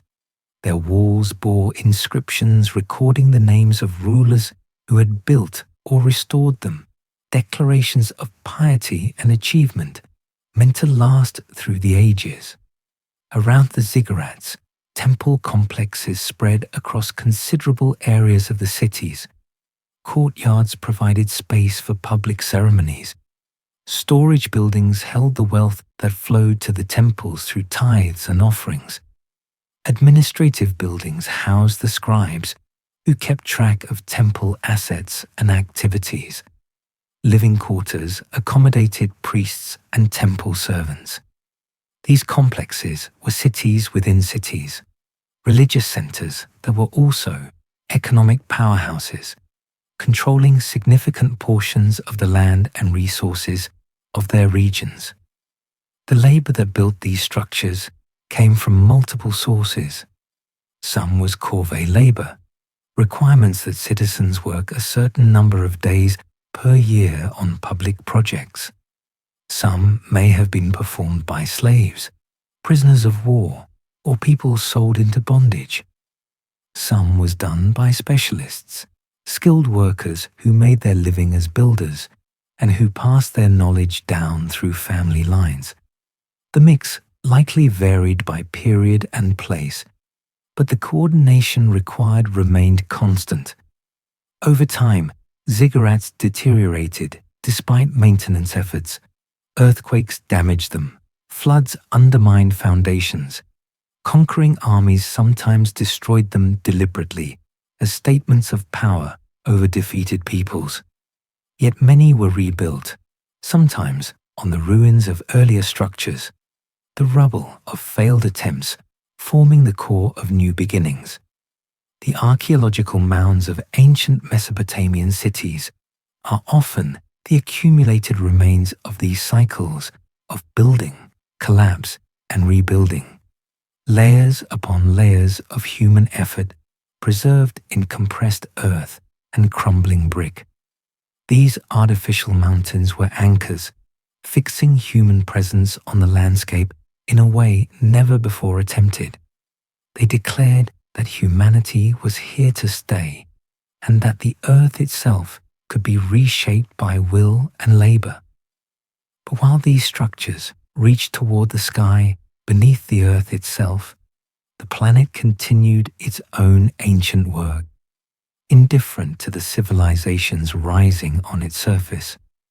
While humans measured time in generations and seasons, the earth beneath their feet held time measured in millions of years. The mud bricks that formed ziggurat walls were shaped from sediments that had themselves accumulated over eons, grain by grain, carried by rivers whose ancestors had flowed across landscapes unrecognizable to any modern map. Every handful of Mesopotamian soil contained particles that had been sown in mountains, that had weathered and eroded, that had traveled perhaps hundreds of kilometers before settling where human hands found them. The ground itself was a library of deep history, its pages written in layers that extended far beneath the depths any bronze tool could reach. The formation of the land that would become Mesopotamia began with collisions of continental plates that are still ongoing. The Arabian Plate, a massive piece of the Earth's crust carrying the Arabian Peninsula and parts of the Middle East, has been moving northward for tens of millions of years, driven by forces deep in the mantle. As it moves, it pushes against the Eurasian Plate, and where these two immense masses of rock meet, the crust buckles and folds. The Zagros Mountains are the most visible result of this collision, a zone of compression where layers of rock that once lay horizontal have been tilted, twisted, and thrust upward. This mountain building process is part of a larger system of tectonic activity that has shaped the entire region. Farther to the north, the collision between the Arabian and Eurasian plates continues to build the mountains of eastern Turkey and Iran. To the west, similar processes created the Taurus Range. These are relatively young mountains in geological terms, their formation beginning in the Cenozoic era, roughly 60 million years ago, and continuing to the present day. The earthquakes that still shake the region are evidence that the forces creating these mountains have not stopped. The ground shifts, sometimes imperceptibly, sometimes dramatically enough to topple buildings and change the courses of rivers. Before these mountains rose, the region had a very different character. During much of the Mesozoic era, the time of dinosaurs, a vast ocean called the Tethys Sea covered areas that are now dry land. This ocean stretched from what is now the Atlantic, through the Mediterranean region, across the Middle East, and into Asia. Warm, shallow waters covered the future sites of Mesopotamian cities. In these waters, marine organisms lived, died, and accumulated on the seafloor. Coral reefs built structures that would eventually become limestone. Plankton and other organisms settled in thick layers of organic rich mud. Over millions of years, as sediments accumulated above these organic layers and the Tethys Sea gradually closed due to the movement of tectonic plates, the organic material was subjected to heat and pressure. The conditions were ideal for the formation of petroleum, and the oil and gas deposits that underlie much of the region today are the transformed remains of organisms that lived in an ocean that no longer exists. The rocks of the Zagros Mountains, visible in road cuts and eroded valleys, often show fossils of marine creatures, evidence written in stone that the land was once beneath the sea. The limestone and other sedimentary rocks that form much of the region's bedrock are themselves records of ancient environments. Each layer represents a different period, a different set of conditions. Geologists reading these layers can reconstruct sequences of rising and falling seas, periods of erosion and deposition, climate changes that altered what kinds of sediments were being laid down. The history extends back hundreds of millions of years through time periods with names that mark major transitions in Earth's history: Cretaceous, Jurassic, Triassic, and beyond. The rivers that define Mesopotamia are recent arrivals in this deep time perspective. The Tigris and Euphrates, in their current forms, are products of the Quaternary period, roughly the last 2.5 million years. They flow in valleys that were carved as the mountains rose and as climate fluctuated between glacial and interglacial periods. Each flood carved a bit deeper. Each drought allowed the channels to dry and shift. The current positions of the rivers are simply the latest chapter in a story of constant movement and change.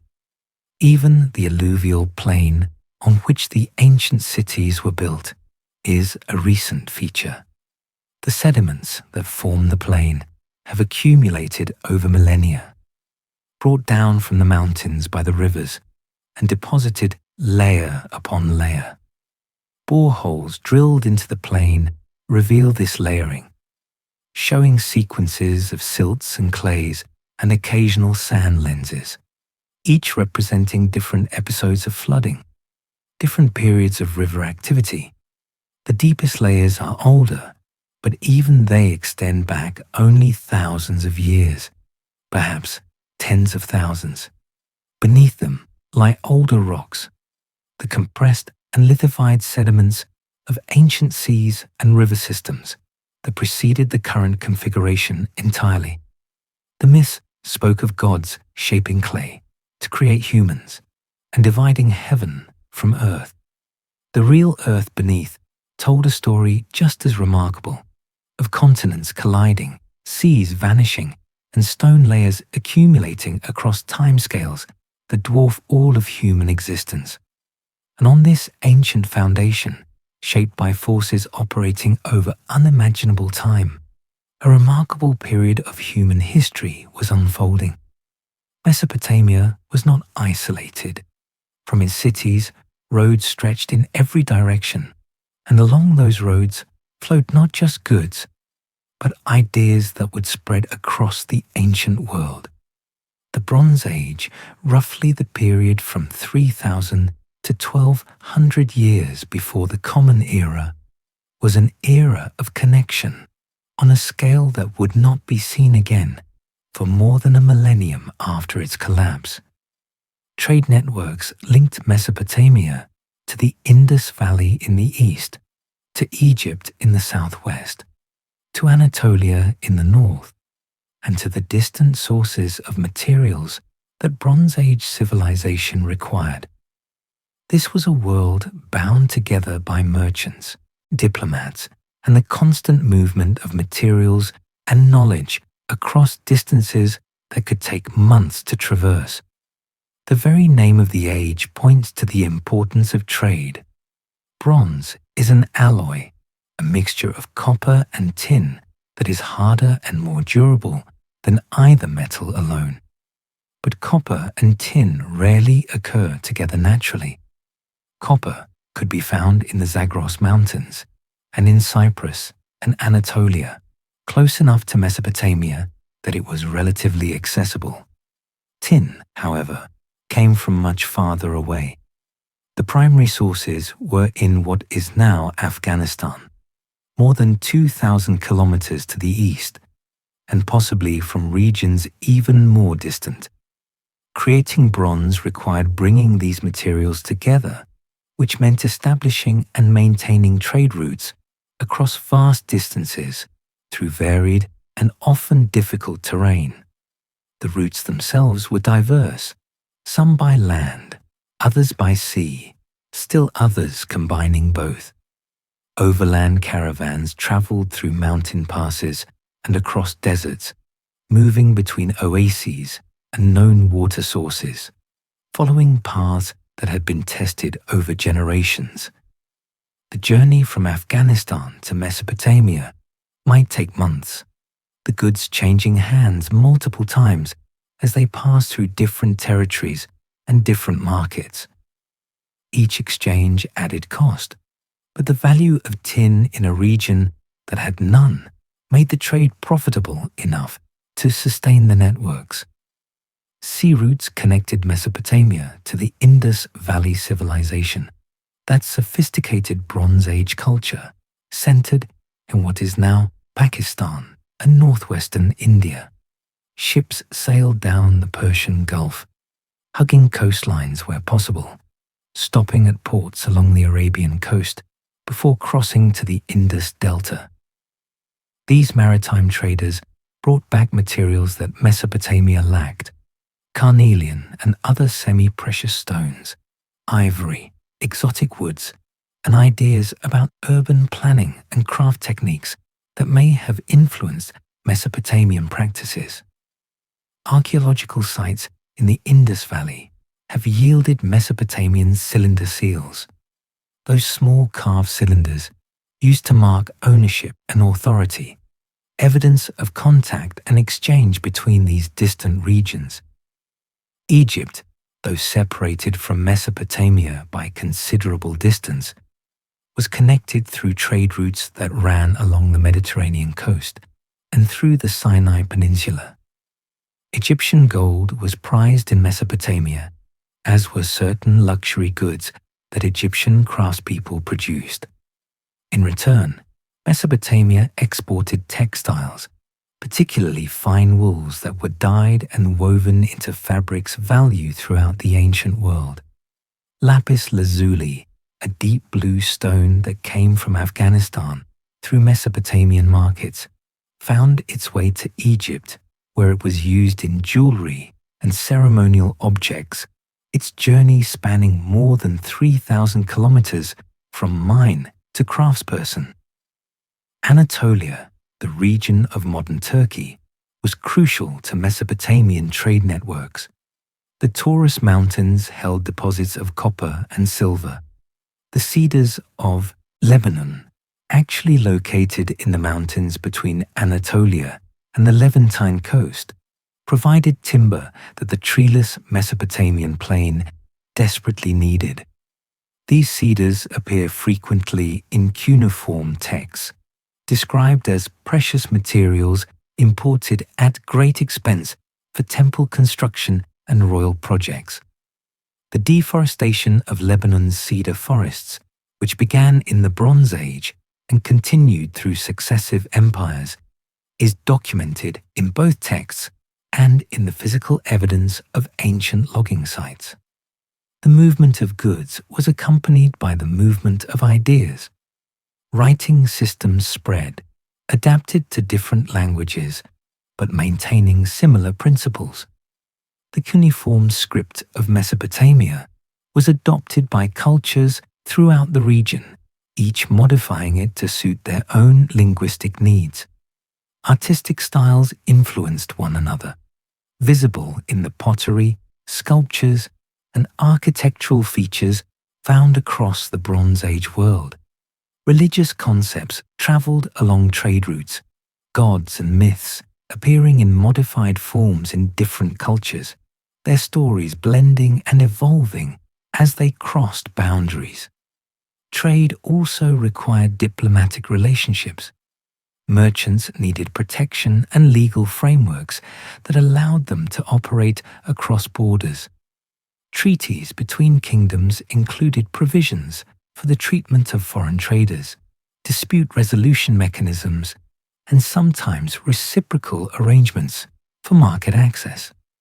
Letters between rulers, preserved on clay tablets, discussed trade matters alongside political and military concerns. The marriage of princesses between royal families often served to cement trade relationships as much as political alliances. The scale of this trade is visible in archaeological evidence. Shipwrecks discovered in the Mediterranean have yielded cargoes that read like inventories of Bronze Age interconnection, copper ingots from Cyprus, tin from sources still debated, glass beads, pottery from multiple origins, ivory and precious metals. These ships were floating markets, carrying goods worth fortunes, their loss at sea representing disasters that could affect trade networks for years.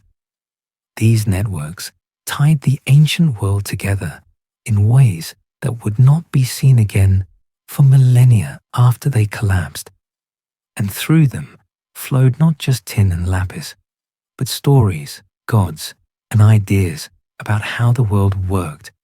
But even as this interconnected world thrived, the earth was testing it with forces beyond human control.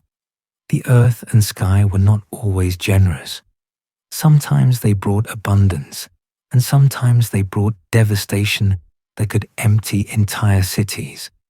The same forces that made Mesopotamia fertile, the rivers that carried water and silt, the rains that fell in the mountains, the movements of the earth's crust beneath the plain, could turn destructive with little warning. Living in this landscape meant living with uncertainty, with the knowledge that what sustained life could also take it away. Floods were the most regular threat, though their severity varied unpredictably from year to year. The spring melting of mountain snows sent water surging down the Tigris and Euphrates, and in most years, this flooding was manageable, even beneficial, depositing fresh silt on fields and replenishing irrigation systems.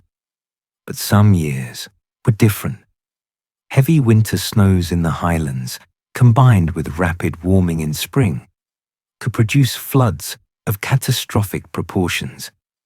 The rivers would rise far beyond their normal levels, overwhelming their banks, breaching levees, sweeping away everything in their path. Archaeological evidence preserves the traces of these exceptional floods. In several ancient cities, layers of water-deposited silt interrupt the normal sequence of occupation levels, marking moments when the waters came higher than they ever had before. At Shuruppak, an early Sumerian city, excavations revealed a thick layer of clean clay deposited by floodwater, separating earlier occupation layers from later ones.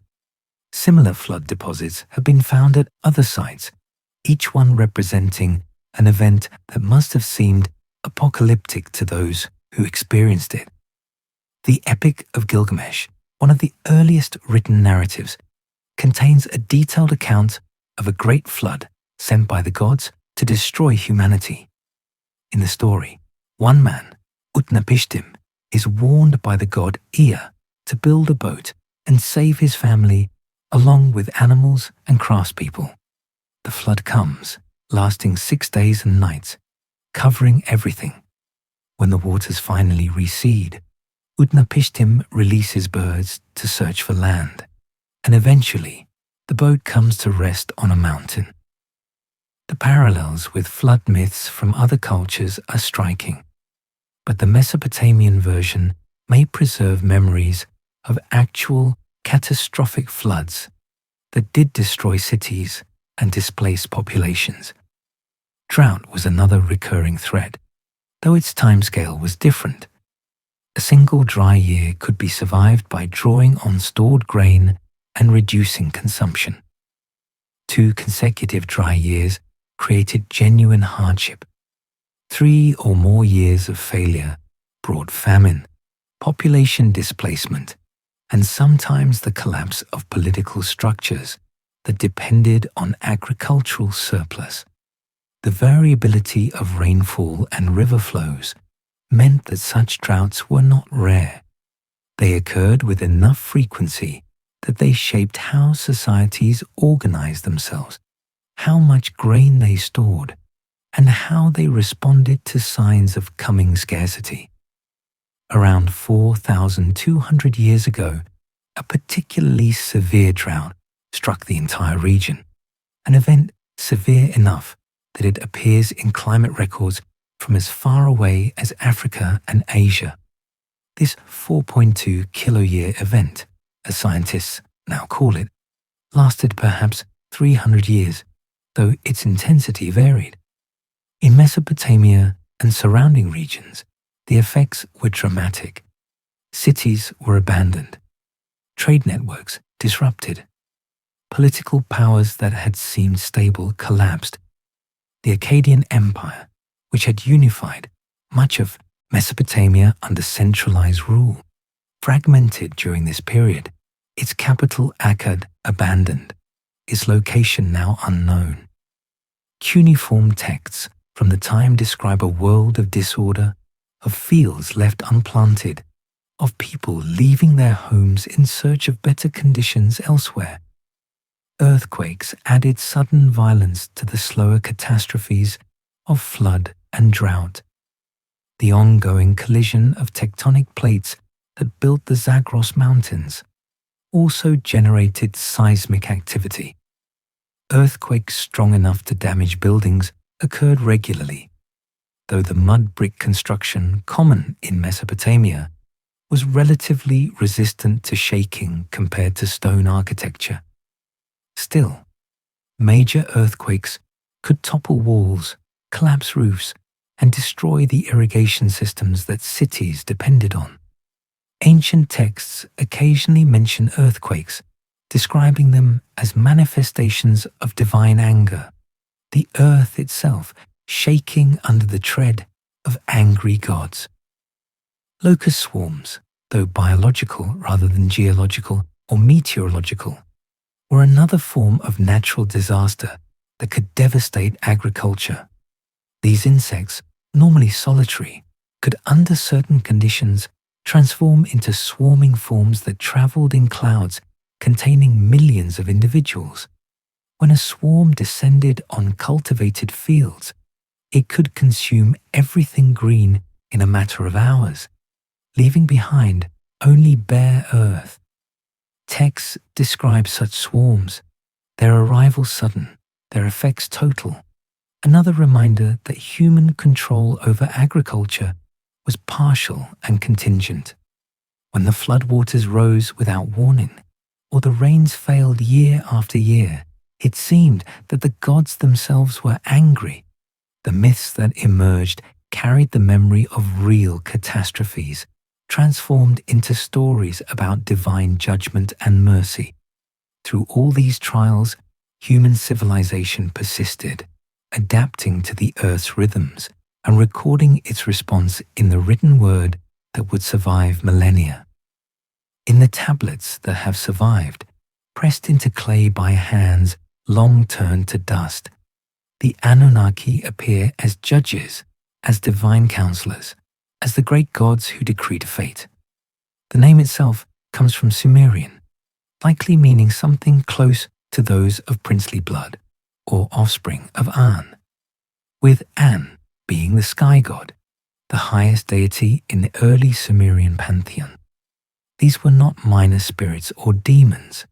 They were major divine figures, members of the Council of Gods, beings whose decisions shaped the cosmos and everything within it. The earliest references to the Anunnaki in cuneiform texts date to around 4,600 years ago, though the oral traditions they represent were certainly older.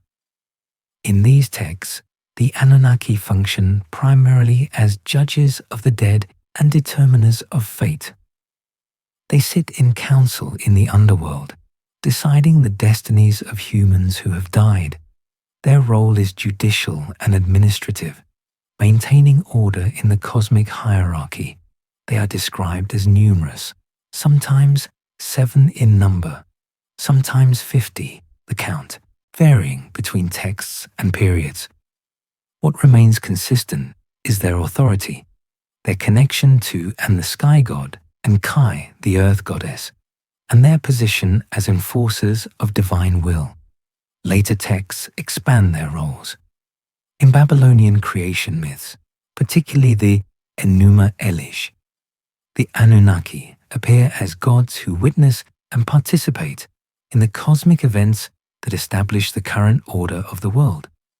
They are present when Marduk, the chief god of Babylon, defeats Tiamat, the primordial chaos represented as a dragon or sea creature. After this victory, Marduk creates the world from Tiamat's body and organizes the cosmos, with the Anunnaki serving as divine witnesses and supporters of this new order. In some versions, humans are created to serve the gods, to perform the labor that the lesser deities had been doing, freeing the Anunnaki and other gods from toil. What is striking when reading these texts in their original context is how thoroughly they are embedded in the worldview of their time. The Anunnaki are not described as coming from other worlds or other stars. They are deities of this cosmos, born from the union of heaven and earth, dwelling in the realms above and below the human world. They are accessed through ritual, through prayer, through the proper maintenance of temples and offerings. They respond to human actions with favor or anger, their moods reflected in the bounty of harvests or the devastation of floods. The myths served multiple functions in Mesopotamian society. They explained origins, answering questions about where the world came from, why humans exist, why there is suffering and death. They provided models for proper behavior, encoding moral and social rules in stories about divine punishment and reward. They legitimized political power, with kings claiming to rule by divine mandate, their authority granted by the same gods who maintained cosmic order. They made sense of natural phenomena that were otherwise inexplicable. When floods came, it was the gods expressing their will. When the stars moved in their patterns, it was the gods traveling through heaven. The creation accounts, preserved in several versions across different periods, share common themes. The world begins in chaos, often represented as water, formless and dark. The gods emerge from this chaos or exist before it. Through conflict or through deliberate action, order is imposed. Heaven is separated from earth. The dry land emerges from the waters.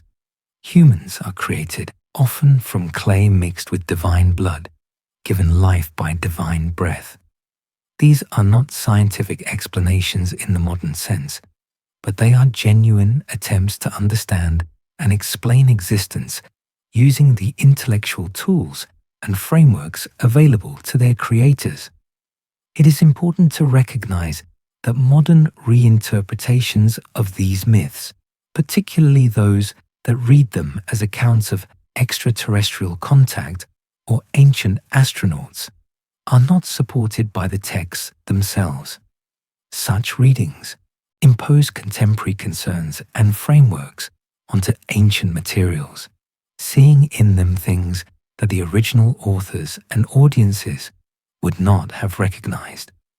The Annunaki, in their historical context, were gods, not visitors from other planets, not advanced beings from elsewhere, but divine entities within a cosmology that made no distinction between natural and supernatural, that saw divine action in weather and stars and human affairs. What we can learn from these myths is not their accuracy as historical or scientific documents, but what they reveal about how the people of Mesopotamia understood their world. They show us a culture trying to explain the forces that shaped their lives, seeking patterns in chaos, finding meaning in events that could seem random and terrifying. The myths are windows into ancient thought, preserved across millennia, because someone valued them enough to write them down, to copy them, to pass them forward through time. These myths were not lies or deceptions. They were attempts to understand forces that seemed beyond understanding, the flooding rivers, the mysterious stars, the origins of knowledge and civilization itself. They were humanity making sense of a world that was vast, powerful, and often terrifying. While myths offered explanations written in the language of the divine, the earth itself was writing its own record in layers of sediment and stone. The climate that had nurtured the first cities was not permanent. Slowly, almost imperceptibly at first, the rains began to change. The Holocene climatic optimum, that period of warmth and relative moisture that had made agriculture reliable and cities possible, reached its peak around 7,000 years ago, and then began a gradual shift toward drier, more variable conditions. This was not a sudden transformation that any single generation could have recognized clearly. It was a drift measured in decades and centuries, visible only when comparing the stories of grandparents with the experiences of their descendants, or when looking at the abandoned fields that had once been productive. The transition happened at different rates in different places. In the northern reaches of the Fertile Crescent, where agriculture depended on rainfall rather than irrigation, the changes were felt more immediately. Growing seasons shortened slightly. The rains that had once come predictably began to arrive late some years or to fail entirely. Fields that had reliably produced crops for generations became marginal, their yields dropping year by year until it no longer made sense to plant them. Families and communities made choices, some adapting by changing what they grew, others moving to more favorable locations, still others intensifying their efforts to extract productivity from land that was becoming less cooperative. In southern Mesopotamia, where irrigation had always been necessary, the drying climate meant that river flows became more variable. The spring floods, fed by mountain snowmelt, remained essential, but their timing and intensity became less predictable. Some years brought too much water, overwhelming irrigation systems, and flooding fields before crops could be harvested.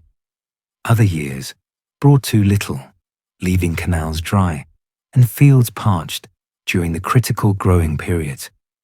This variability created challenges that required increasingly sophisticated responses.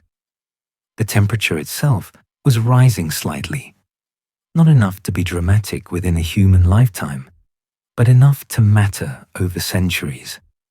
Summers grew hotter. The already fierce heat of the Mesopotamian summer intensified, making the middle of the day unbearable for sustained labor. The growing season for some crops shifted as temperatures changed when it was safe to plant and when harvest needed to occur. Plants that had thrived in earlier periods found the new conditions stressful, their yields declining even when water was adequate. Desertification accelerated in the regions surrounding the river valleys. Areas that had supported grasslands capable of feeding herds of sheep and goats became more arid, the grass cover thinning, the soil becoming more vulnerable to wind erosion. The deserts of Arabia and Syria, already formidable, expanded at their margins, claiming land that had once been usable for grazing, if not for cultivation. This expansion pushed pastoral peoples toward the river valleys, increasing competition for the limited fertile land, and sometimes leading to conflicts between settled farmers and nomadic herders. The evidence for these climate shifts comes from multiple sources. Pollen cores drilled from lake beds and marshes show changing vegetation over time, with species adapted to drier conditions gradually replacing those that needed more moisture.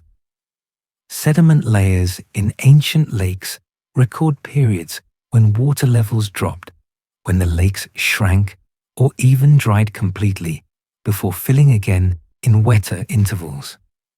Isotope ratios in shells and bones from archaeological sites reveal information about temperature and rainfall patterns, allowing scientists to reconstruct climate conditions across millennia.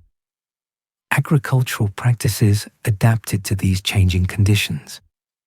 Irrigation systems grew more complex, with longer canals reaching farther from the rivers to bring water to land that rainfall no longer adequately served. Storage facilities for grain expanded as communities recognized the need to maintain larger reserves against years of poor harvest. Crop selection shifted toward varieties that were more drought-tolerant or that matured more quickly, reducing their vulnerability to late-season water shortages. These adaptations were not planned responses to climate change as we might understand the concept today. They were practical adjustments made by farmers and communities responding to immediate challenges, the accumulated wisdom of trial and error passed down and modified by each generation. Different regions of the Bronze Age world experienced these changes differently. Some areas became more arid, while others saw shifts in seasonal patterns that did not necessarily reduce total rainfall, but made it less useful for agriculture.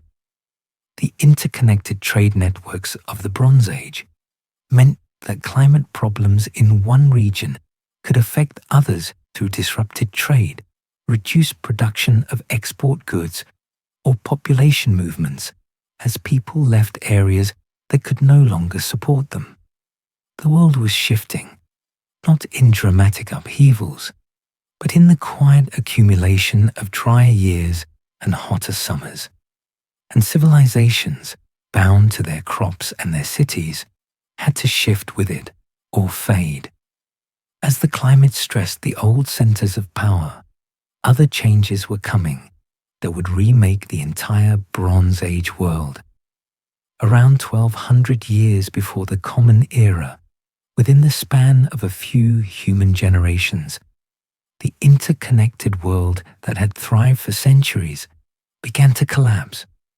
This was not a single catastrophe that struck in one moment, but a cascade of failures that spread across the Eastern Mediterranean and Near East, taking down kingdoms, emptying cities, and severing trade routes that had carried goods and ideas for more than a millennium. Historians call it the Late Bronze Age collapse, and it represents one of the most dramatic systemic failures in recorded history, a reminder that even complex, sophisticated civilizations can unravel when enough stresses accumulate.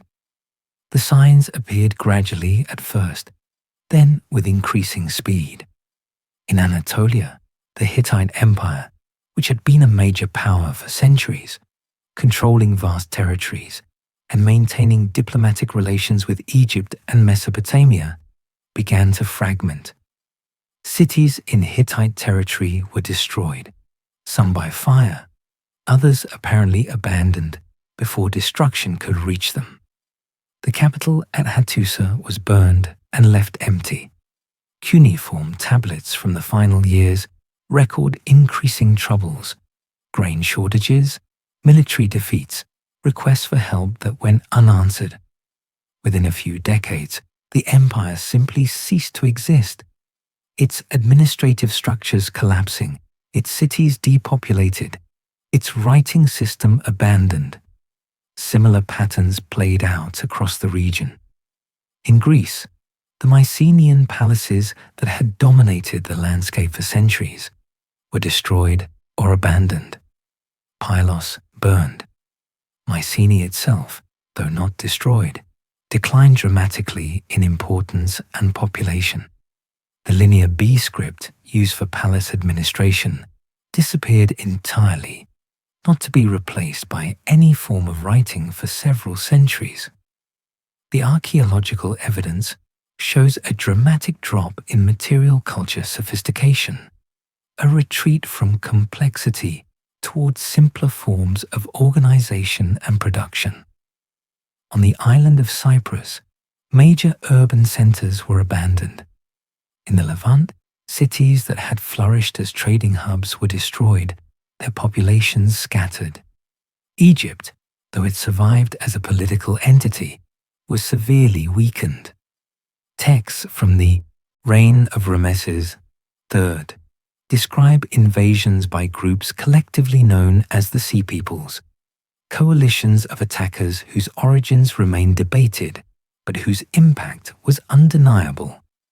Egyptian temple reliefs show naval battles and depict foreign warriors in distinctive costumes, but the Egyptian victory claims cannot hide the broader pattern of disruption and decline that affected even the victors.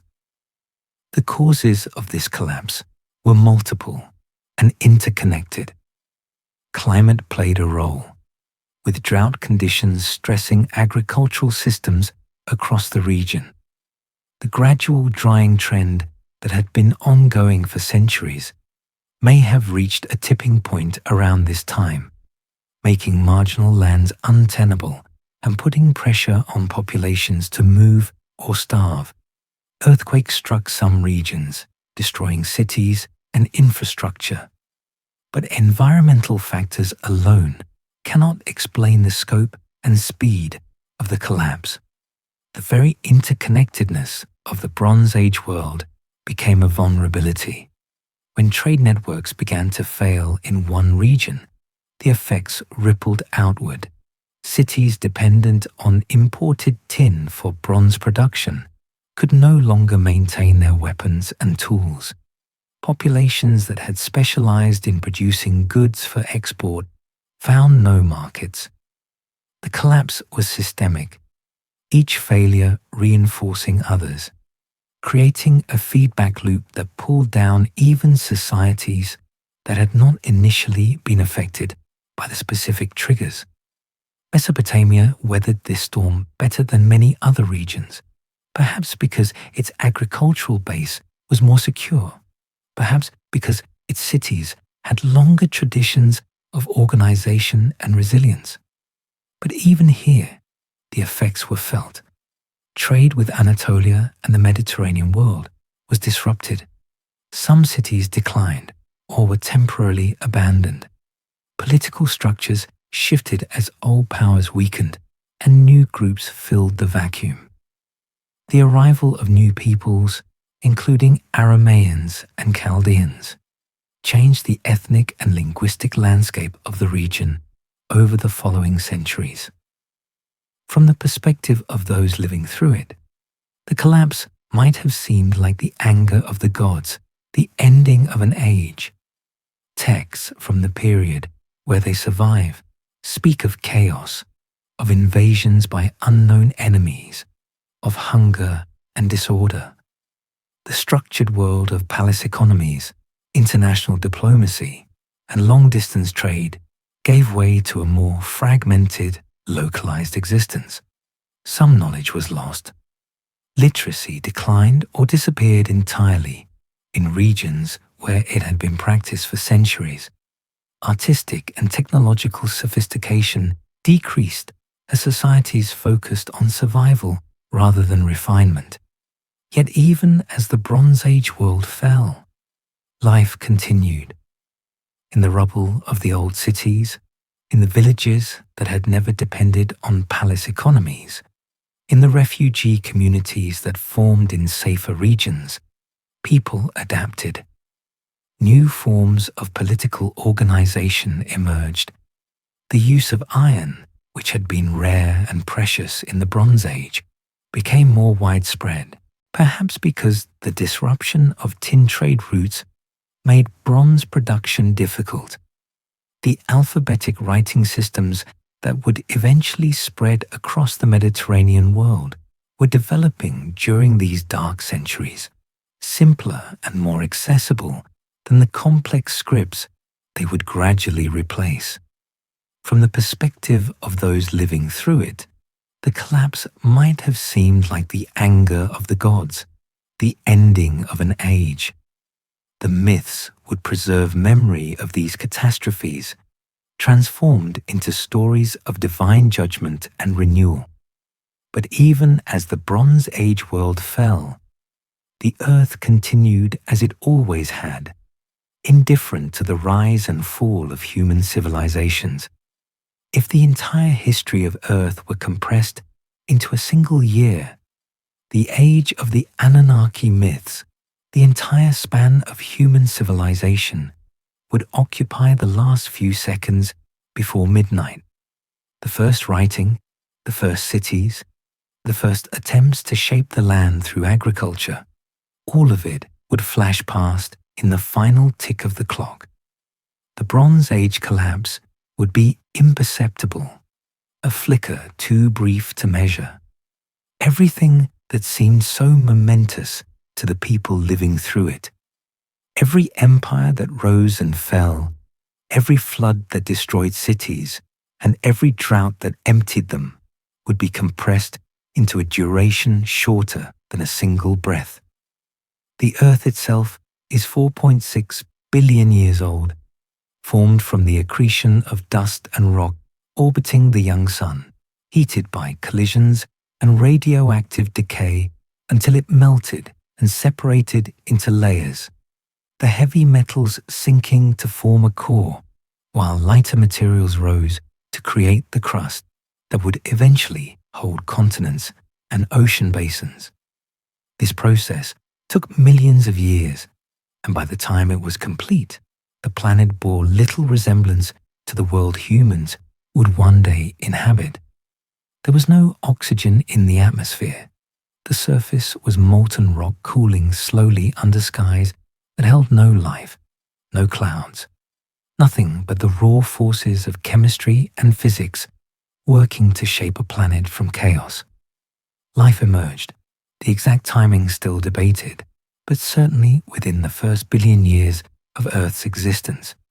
Single-celled organisms, then more complex forms, each innovation spreading across the oceans and eventually onto land. The Great Oxygenation Event, around 2.4 billion years ago, transformed the atmosphere as photosynthetic organisms released oxygen as waste, poisoning themselves, but creating the conditions that would allow oxygen-breathing life to eventually evolve.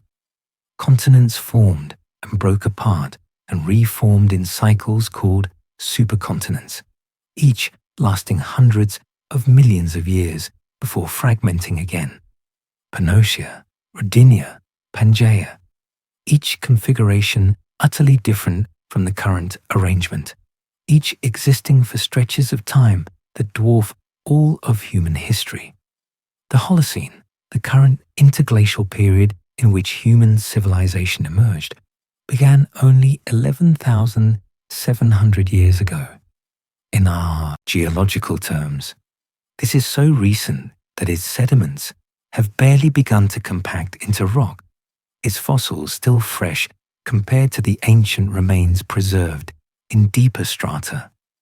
The ice ages that preceded it were themselves only the most recent in a long series of glaciations that have occurred throughout Earth's history.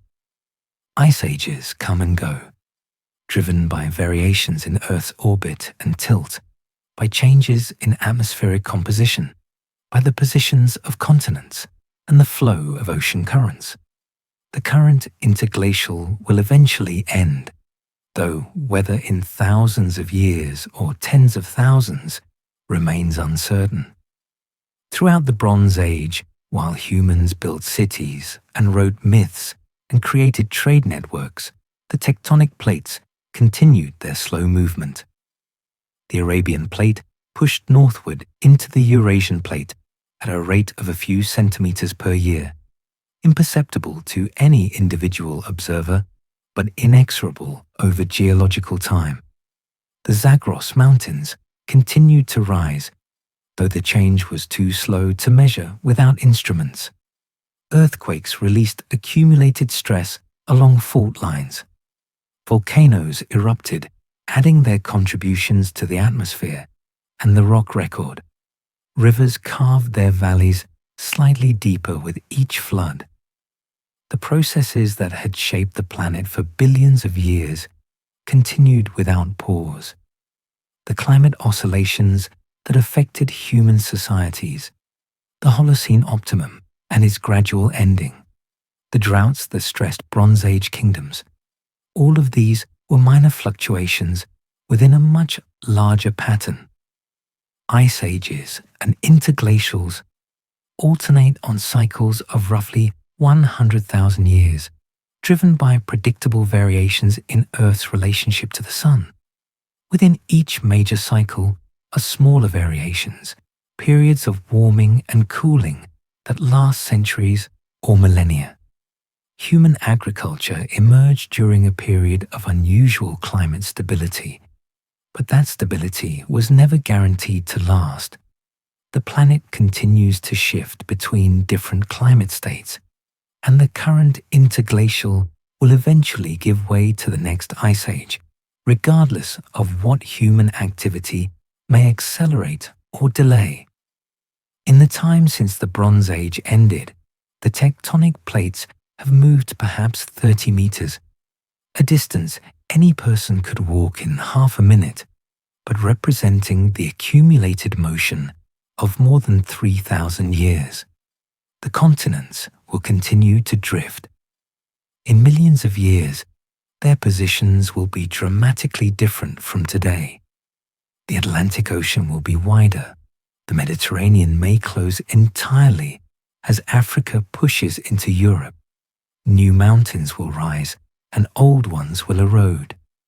These changes are as certain as the turning of the planet, governed by forces that operate on timescales that make human history seem like a brief interruption in processes that were ancient before life existed and will continue long after life vanishes. The earth that witnessed the birth of these ancient myths was already ancient beyond measure, and it will continue long after the last traces of those civilizations have eroded away, carrying its own story forward into a future we cannot imagine. Yet for all the vastness of geological time, the brief moment when humans looked at the stars and wondered holds its own significance. We have traveled back to a world that truly existed, to rivers that flowed and mountains that rose, to cities built by human hands and storms that swept across ancient plains. We have seen the ice retreat and watched the first settlements take root. We have followed the Tigris and Euphrates as they carved the landscape, felt the extremes of desert heat and flooding waters, and looked up at a sky so filled with stars that the darkness itself seemed alive. This was the earth during the age when the Annunaki myths were born, when the first writing pressed into clay preserved stories that would outlast the civilization that created them. The world we have explored was remarkable without embellishment. The rivers that made agriculture possible, the marshlands teeming with life, the trade networks stretching across thousands of kilometers, the astronomical observations recorded with such precision, the engineering that moved millions of mud bricks into structures meant to touch heaven. All of it was genuinely extraordinary. Human achievement during this period was profound. From scattered bands following game and gathering plants, our species transformed itself into builders of cities, creators of writing, observers of celestial patterns, and tellers of stories complex enough to still provoke wonder today. And the myths themselves, those stories of divine judges and cosmic order, of floods that covered the earth and gods who shaped clay into living beings. They were not separate from this real world, but grew directly from it. The Annunaki, as they appear in the cuneiform tablets, were attempts to name and understand forces that shaped lives in ways that seemed beyond human control. The floods were real. The unpredictable rivers were real. The stars that moved in patterns were real. The earthquakes that shook cities were real. And in the face of these forces, humans created stories that gave them meaning, that placed them in frameworks of divine will and cosmic purpose. There is something deeply human in this impulse to mythologize, to transform experience into narrative, to find patterns and intentions in events that might otherwise seem random and overwhelming. The Mesopotamians, who watched the sky and recorded planetary movements, were engaged in both science and mythology simultaneously, seeing no contradiction between precise observation and divine interpretation. Their world allowed for both, required both, used both to make sense of existence. The real Earth was no less mysterious for being material. The tectonic forces building mountains, the climate cycles bringing abundance and scarcity, the deep time recorded in stone. All of these are their own kind of wonder. And perhaps that is what we can take from this journey into the past. Not that one story is true and another false. Not that science replaces myth or myth diminishes science, but that humans have always looked at the world around them and asked questions. Why does the river flood? Where did we come from? What moves the stars? What forces shape our lives? The tablets that carried these myths are themselves now ancient. The cities that inscribed them are dust, and the rivers have shifted their courses. But the impulse that created those stories, the need to understand, to explain, to find meaning in the forces that shape our world, that remains. And perhaps that is the truest inheritance we carry from those who looked up at the same stars and asked the same questions we still ask. Who are we? Where did we come from? And what mysteries does this Earth still hold? The planet continues its restless motion, carrying us forward into time, while the past, both mythical and geological, echoes quietly in the ground beneath our feet and the stories we still tell.